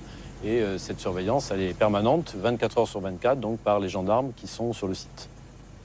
Nous n'avons cessé d'améliorer ce dispositif. C'est plus de 1000 gendarmes spécialisés. Quand je dis spécialisés, ça veut dire qu'ils sont aptes à lutter contre des terroristes. Ils sont entraînés par le GIGN pour ça. Nous avons un contrat avec la gendarmerie nationale où nous payons l'équivalent de 1000 gendarmes à l'année. C'est une centaine de millions d'euros de charges pour nous. Les gendarmes sont du mauvais côté de la grille.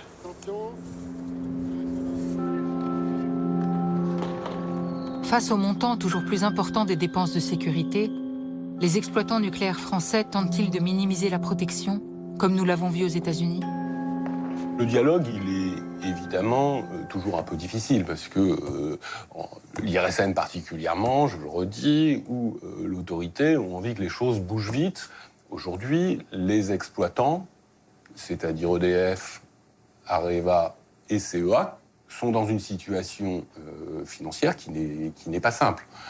Donc, ce qui complique la capacité à exiger.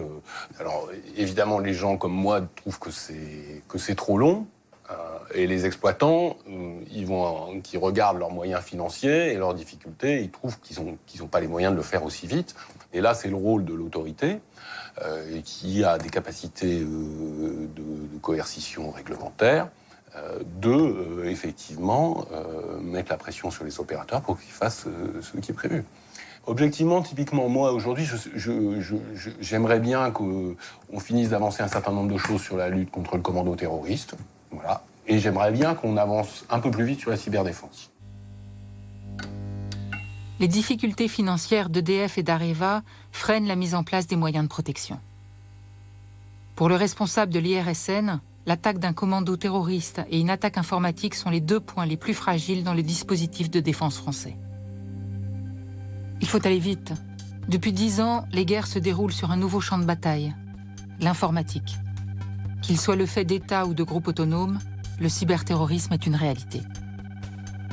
En 2007, l'Estonie a subi une attaque d'une importance jamais égalée qui a bloqué le pays pendant plusieurs jours. C'est au tour de la Géorgie, en 2008, d'être victime d'une attaque russe qui paralyse toutes ses infrastructures. Et les 3 milliards de comptes de Yahoo piratés d'un seul coup en 2013. En 2015, juste après la fusillade de Charlie Hebdo en France, 25 000 sites internet français ont été attaqués, leurs pages d'accueil étant remplacées par des messages de haine islamiste. Dans la cyberguerre qui se déroule, les sites nucléaires représentent-ils vraiment une cible? Sur le long terme, je crois que l'on va assister à des cyberattaques venant de groupes terroristes. Ce n'est qu'une question de temps. Je crois heureusement que peu de gens dans le monde ont déjà cette capacité, pour l'instant.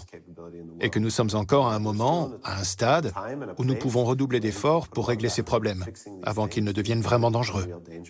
Le problème au niveau du nucléaire, c'est qu'une attaque cyber, elle peut s'exercer en essayant de prendre le contrôle des postes de commande. Elle peut essayer de prendre le contrôle des machines qui asservissent, si vous voulez, des fonctionnements, qui ouvrent des vannes, ferment des vannes, ou allez savoir.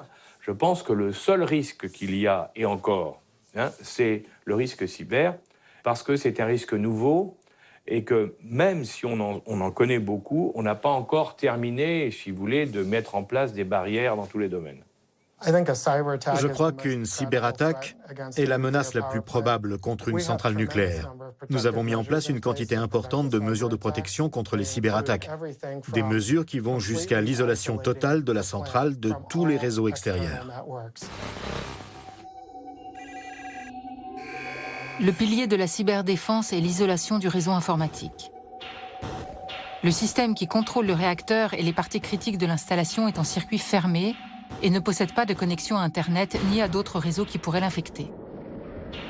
L'étanchéité du système, dit en air-gap, est censée être une muraille infranchissable par les assaillants. En général, quand on parle de sûreté et de sécurité pour un système d'industrie, que ce soit une centrale nucléaire, électrique, de traitement de l'eau, tous ces systèmes-là, les gens vous répondent qu'ils sont étanches, air-gapped. Personnellement, je déteste cette expression air-gapped. Ça veut dire que votre système n'a jamais été connecté à Internet. Mais c'est un peu une fausse promesse, une sécurité illusoire qui ne vous aide pas vraiment. Quand j'ai travaillé avec des gens dans ces secteurs-là, je leur demandais « Comment est-ce que vous protégez votre système ?» Et s'ils répondaient « Il est air-gapped », là on s'inquiétait. Ce qu'il faut savoir, c'est que dans nos centrales, ce qui est sensible, c'est le système de contrôle et de commande du réacteur. Et ça, c'est un système totalement étanche. Il n'y a aucune connexion à l'extérieur, aucune connexion Internet. Et en plus, on a encore renforcé cette étanchéité dans les dernières années. Donc, le système de contrôle, il est totalement indépendant du reste. On ne peut pas y accéder depuis l'extérieur. Se dire qu'on a un système qui est totalement fermé dans le monde informatique, c'est une illusion totale. Il ne faut surtout pas partir de ça. Tout système finit par avoir un échange. Par exemple, un fournisseur peut venir se connecter au système, y installer un nouveau programme ou du matériel. Parfois, ils ont ça sur des clés USB ou sur des CD. Donc, il y a toujours de l'information qui entre dans l'ordinateur et qui en ressort. C'est juste que l'échange se fait sans qu'il y ait une connexion directe à Internet. Vous avez deux sujets. Vous devez maîtriser vos échanges, les organiser, ce qui veut dire des contraintes pour les gens. Alors là, pour le coup, plus on est là, plus la culture doit être importante. Vous devez maîtriser ces échanges. Et la deuxième chose, vous devez savoir ce qui se passe à l'intérieur de votre système. C'est-à-dire que vous devez mettre un dispositif qui vous permet en permanence de savoir ce qui s'y passe, c'est-à-dire se passe-t-il quelque chose d'anormal sur votre système. En plus des connexions directes, l'informatique développe massivement les connexions sans fil. Ces nouvelles technologies multiplient les fragilités. Pirater une connexion sans fil est un jeu d'enfant pour les hackers.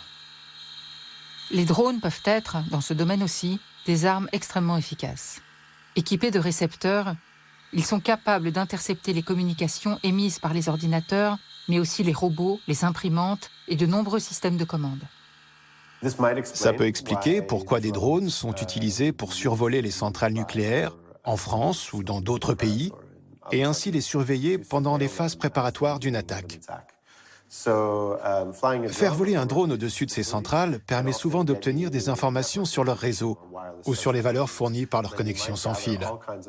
Ensuite, vous pouvez récupérer un tas d'informations comme les types de capteurs, de protocoles, de spectres radiofréquences qui sont utilisés. Vous allez peut-être même obtenir des certificats, des codes d'accès pour des capteurs ou des appareils de contrôle spécifiques utilisés en dehors de la centrale. En général, le système interne d'un réacteur n'utilisera pas des connexions sans fil comme ça, parce qu'elles ne sont pas assez fiables.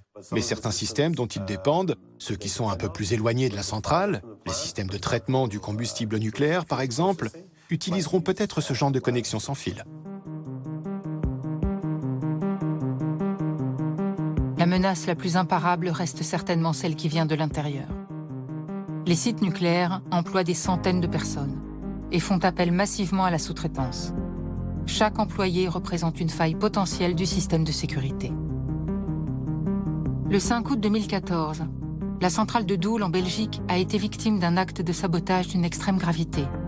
Une personne présente à l'intérieur du bâtiment a volontairement vidangé les 65 000 litres d'huile de graissage de la turbine qui produit de l'électricité. Tournant à sec, elle a été détruite, entraînant l'arrêt du réacteur numéro 4 pendant plusieurs mois. Ça montre toutes les failles d'un système de sécurité qui est surtout pensé pour éviter les intrusions venant de l'extérieur, alors qu'ici, avec ce sabotage, parce qu'il n'y a pas d'autre mot, c'est un acte intentionnel, avec ce sabotage, on se rend compte qu'en fait, c'est quelqu'un de l'intérieur. Et les insiders, ceux de l'intérieur, c'est évidemment le plus dangereux en matière nucléaire. C'est quand même interpellant que 30 mois après cet acte de sabotage, qui est manifestement un acte terroriste, on ne sache toujours pas qui est l'auteur de cet acte. Alors que tout se joue ici, à l'intérieur, avec des gens qui sont de l'intérieur. Ce n'est pas quelqu'un qui vient de l'extérieur. Il y a eu une enquête, il y a même eu un détecteur de mensonges qui a été utilisé, mais certains ont refusé de se soumettre au détecteur de mensonges, mais aucune communication du parquet. Au point de départ, quand on réfléchissait au sein de l'Agence fédérale de contrôle nucléaire, ah tiens, qu'est-ce qu'on va faire, puisque cette centrale a été sabotée par quelqu'un de l'intérieur, M. Benz, le patron de l'agence, se disait que ce serait très difficile d'imaginer de la relancer si on ne connaît pas les auteurs, le ou les auteurs de ces faits de sabotage. Et pourtant, au mois de décembre, cette centrale a été relancée sans qu'on ne sache quoi que ce soit. La centrale fonctionne peut-être avec des géants qui ont saboté la centrale. La centrale de Doel a connu des cas inquiétants d'insiders radicalisés. En 2013, un ingénieur qui refusait de serrer la main de son supérieur parce qu'elle était une femme a été licencié. Cet ingénieur était le beau-frère d'un djihadiste parti rejoindre les rangs de l'État islamique en Syrie. Et, fait à peine croyable, au moment où il a été identifié et licencié, il était en formation pour apprendre à piloter le réacteur nucléaire.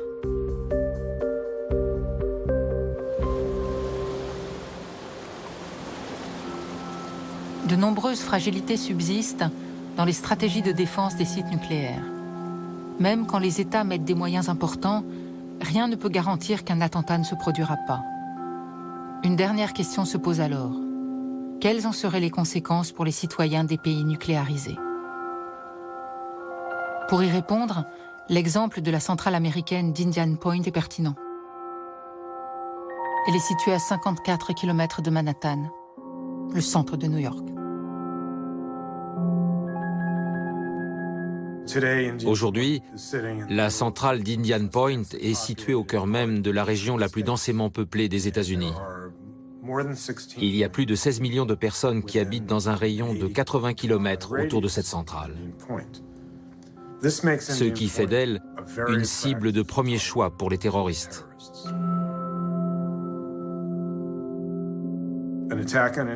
Une attaque sur Indian Point aurait certainement des conséquences radiologiques et économiques plus importantes que sur n'importe quelle autre centrale américaine.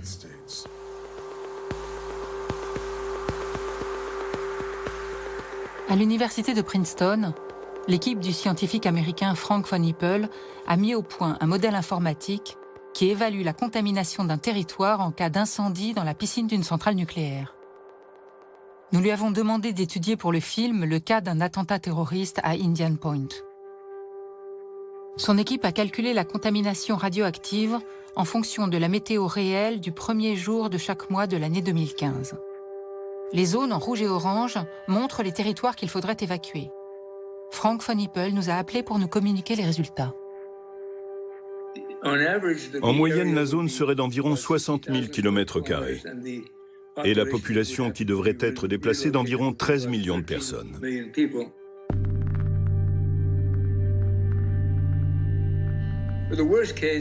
Dans le pire des cas, ce serait environ 35 millions de personnes et 135 000 km². En cas d'attentat à la centrale d'Indian Point, en fonction de la météo, il faudrait évacuer jusqu'à 35 millions de personnes, soit l'équivalent de la moitié de la population française. En France, l'Institut de radioprotection et de sûreté nucléaire a étudié lui aussi les conséquences d'un accident nucléaire sur la population. Donc cette étude qui a été réalisée par l'IRSN en prenant comme point de départ d'un accident nucléaire un des réacteurs de la centrale de Belleville a démontré que les rejets radioactifs pouvaient, en fonction de la météo, c'est-à-dire vent et pluie, couvrir une part importante du territoire français et avoir des conséquences toxiques pour les populations à des distances considérables, donc parfois de plusieurs centaines de kilomètres.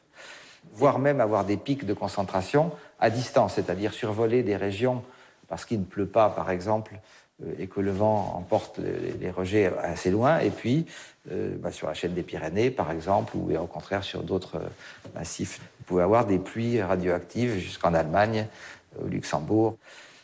Et ceci de manière qui est commandée par la météorologie et donc de manière non prévisible dans des plans. Dans un pays comme la France qui dispose de 19 sites nucléaires répartis un petit peu sur le territoire, ça veut dire qu'en pratique, n'importe quelle partie du territoire, y compris la région parisienne, peut se trouver sous le nuage d'un rejet avec des conséquences potentiellement non négligeables pour les populations.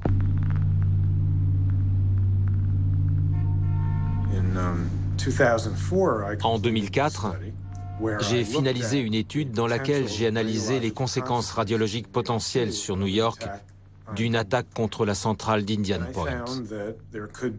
Et j'ai découvert que les cancers dus aux retombées radioactives qu'une telle catastrophe engendrerait pourraient faire jusqu'à plusieurs centaines de milliers de morts. L'immobilier à New York est parmi les plus chers du monde. Il faut donc aussi penser à l'impact économique si cette ville venait à devenir inhabitable pendant des dizaines d'années. La décontamination de la ville le coût serait absolument astronomique. Des milliers de milliards de dollars. Si on le compare, par exemple, à l'impact économique estimé de Fukushima, qui est aujourd'hui d'environ 200 milliards de dollars, Eh bien là, on parle d'un ordre de grandeur 10 fois supérieur à cela. Vous savez, c'est plusieurs centaines de milliards d'euros, ce qui veut dire que c'est tout le budget de la Belgique. C'est le budget des pensions. Cette ville comme Anvers, ici, la plus grande agglomération économique, financière, n'existerait plus. Ce coût-là, eh bien, on ne sait pas le mettre en rapport avec le coût minime de la sécurité qui est nécessaire. Une bonne sécurité, c'est d'abord le fait que la sécurité a priorité absolue sur tous les enjeux économiques. Ça, c'est la première chose. Que l'opérateur fasse de la sécurité la priorité absolue. Pas dans les discours, dans les actes.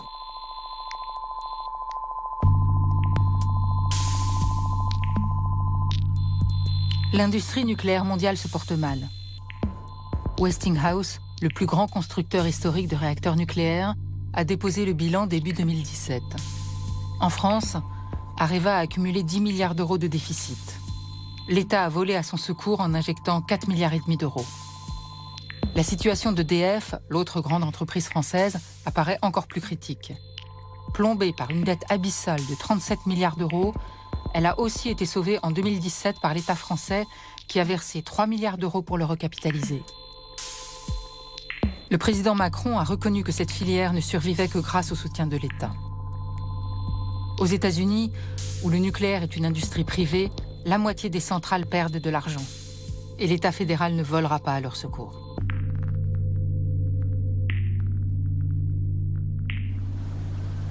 Dans ces conditions, l'industrie nucléaire a-t-elle encore les moyens de financer la sécurité indispensable pour faire face aux risques terroristes actuels ? Le capitaine a dit, là nous sommes dans une zone interdite. Donc on est vraiment proche.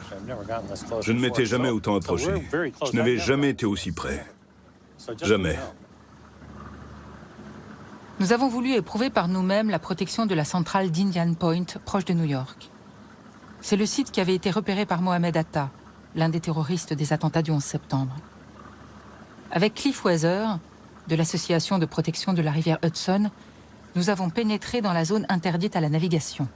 Cela fait déjà une demi-heure. On peut observer pas mal de détails que je n'avais jamais pu distinguer jusque-là. Ce qui est incroyable, c'est qu'on ne voit aucune sécurité, aucun système de protection. Ni bateau, ni panneau pour dire aux gens de ne pas s'approcher. Et personne n'est sorti pour venir nous parler ou nous observer. C'est un peu choquant qu'on nous laisse tranquilles comme ça, c'est quand même inacceptable, non ?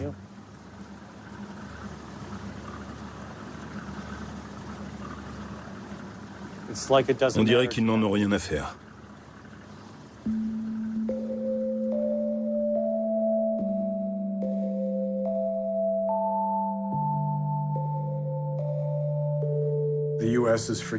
Les États-Unis sont en train d'oublier les leçons du 11 septembre. Une des principales leçons est « Ne sous-estimez pas votre adversaire. Ne croyez jamais en savoir assez sur ce que pensent les terroristes, sur ce dont ils sont capables, ou même sur leurs intentions. Il faut savoir rester sceptique quant à vos propres capacités. Donc, si vous croyez être assez en sécurité, c'est qu'il faut en rajouter encore une couche. »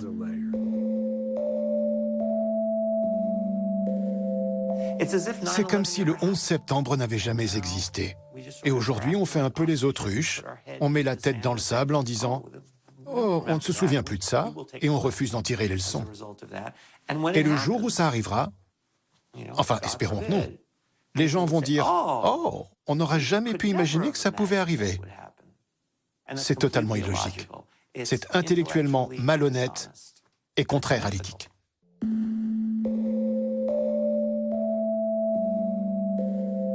C'est pas possible que de notre côté, du côté de l'État, il n'est pas possible de se dire que ça ne nous concernera pas un jour.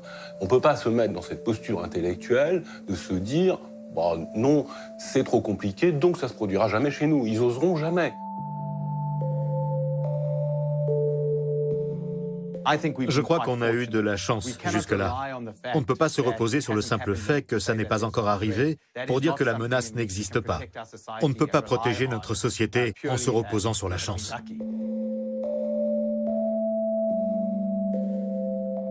Ce qui finira par anéantir pour de bon l'industrie nucléaire, C'est une seule attaque terroriste réussie qui provoquera la fusion d'un réacteur. C'est tout. C'est tout. Ce sera pire que Fukushima, pire que Tchernobyl, pire que l'accident de 3 Mile Island, pour toute cette industrie. Parce qu'on saura alors que toutes les centrales nucléaires sont des cibles faciles pour les terroristes. C'est à la société de décider. Faut-il, oui ou non, conserver cette industrie si nous pensons que nous ne sommes pas capables de la sécuriser? La société doit dire si elle pense que cette industrie est suffisamment sécurisée. Tout le monde doit décider. Oui, nous voulons de l'énergie nucléaire et nous pensons qu'elle est sans risque, ou bien non.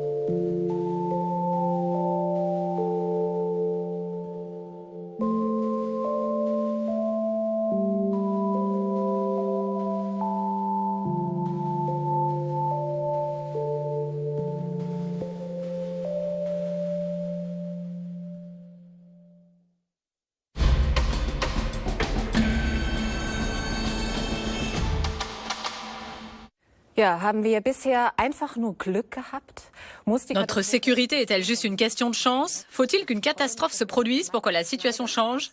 C'est ce dont nous allons parler avec Michael Schneider. Bonsoir.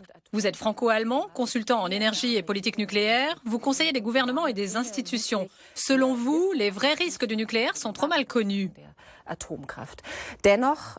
En même temps, on dit souvent qu'il ne faut livrer aucune information sur les failles des dispositifs de sécurité, comme nous l'avons fait dans le documentaire, sous peine de donner des idées aux terroristes. Mais doit-on pour autant faire comme si de rien n'était?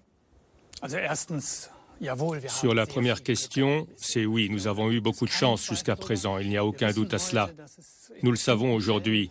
Il y a eu certains cas, comme par exemple dans le cas de la cellule terroriste belge. Eh bien, dans beaucoup de cas, les terroristes étaient très proches des centrales nucléaires ou très proches de leurs responsables. Donc nous sommes passés très près de la vraie catastrophe. Mais doit-on imaginer que l'on peut laisser le problème de côté en disant qu'il est confidentiel?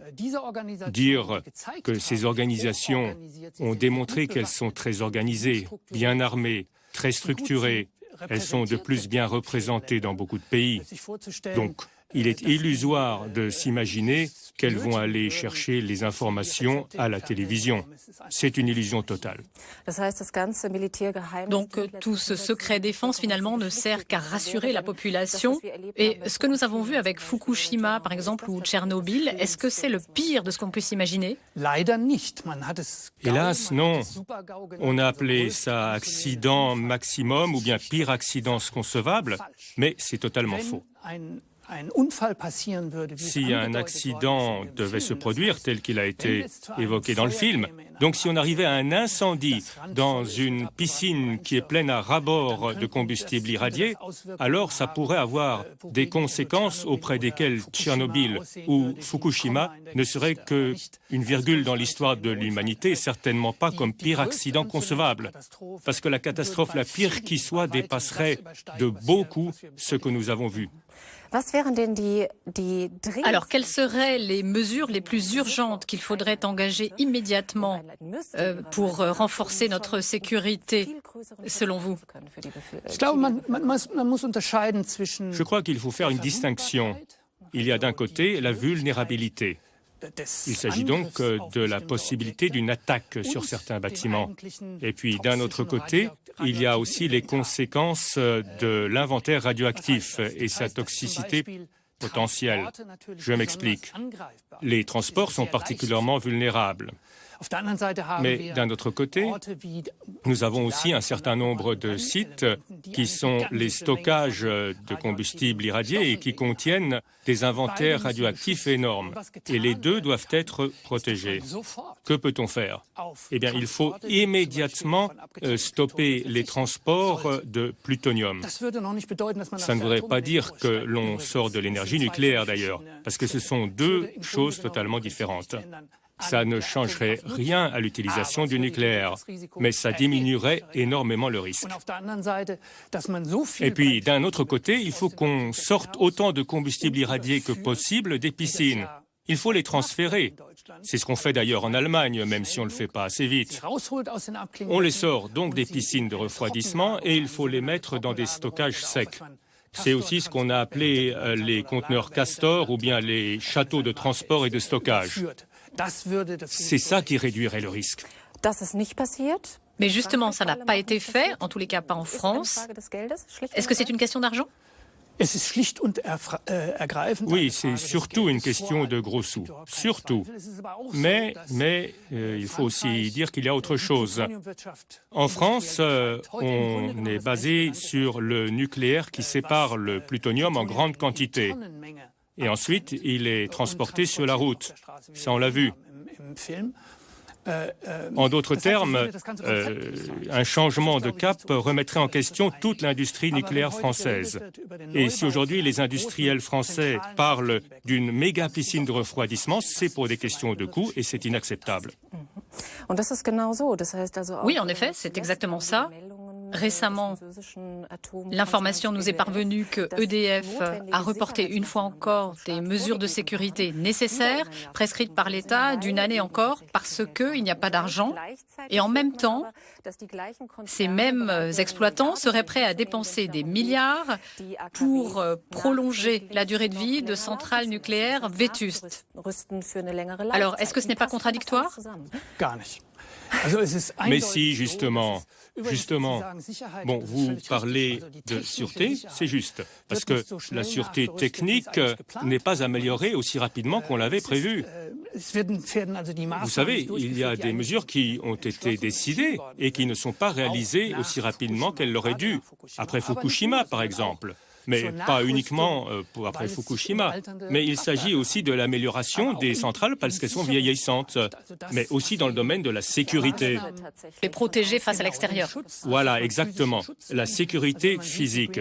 On a vu à quel point Greenpeace a pu rentrer facilement sur de tels sites. Et à plusieurs reprises en très peu de temps.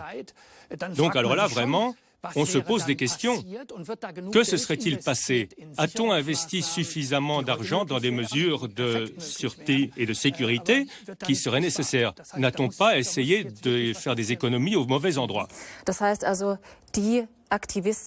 cela veut dire que ces militants qui ont porté plainte ce week-end contre EDF et contre l'État français en disant le nucléaire, les exploitants mettent la vie d'autrui en danger, ont raison. On pourrait facilement protéger davantage les centrales nucléaires. Maintenant, ça va être intéressant. Que vont dire les tribunaux? Bon, je ne voudrais pas anticiper sur le résultat de la procédure. Mais quand même, quand on voit ce qui se passe, à quel point l'accès à ces sites extrêmement dangereux est facile. Et surtout, ces piscines de refroidissement, elles contiennent des quantités incroyables de combustible irradié. Et s'il y a un incendie là-bas, eh bien, on aura une libération de substances radiotoxiques énorme. Et alors là, vraiment, il faut se poser des questions. Pourquoi ne fait-on pas quelque chose?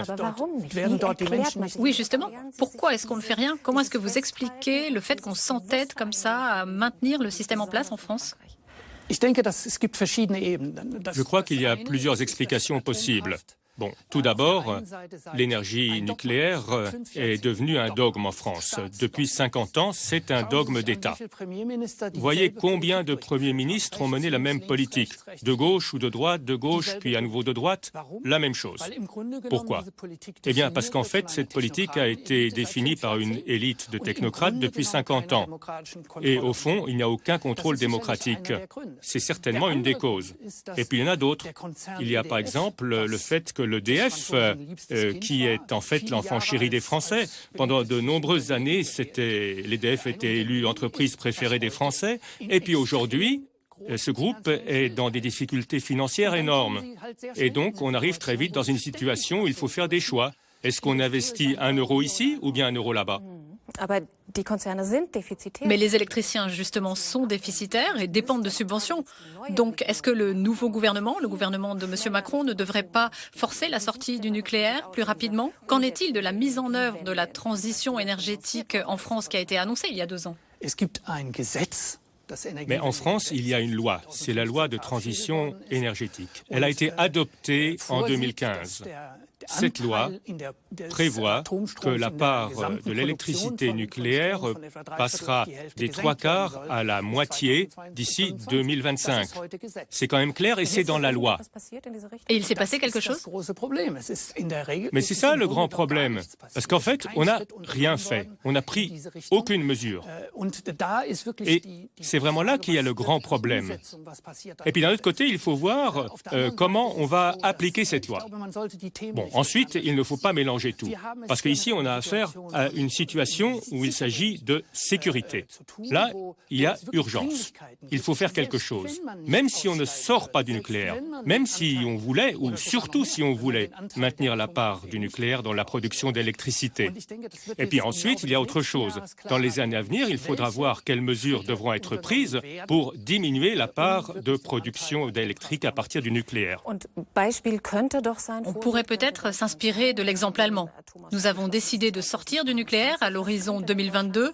Qu'est-ce qu'on pourrait encore améliorer en Allemagne dans la transition énergétique? Je crois qu'ici, il y a plusieurs pistes à creuser. Nous parlions de la sécurité. Là, il y a une chose qui est totalement inacceptable. En Allemagne, on travaille encore avec de l'uranium hautement enrichi dans le réacteur de recherche FRM2 à Munich, et du point de vue scientifique, rien ne le justifie.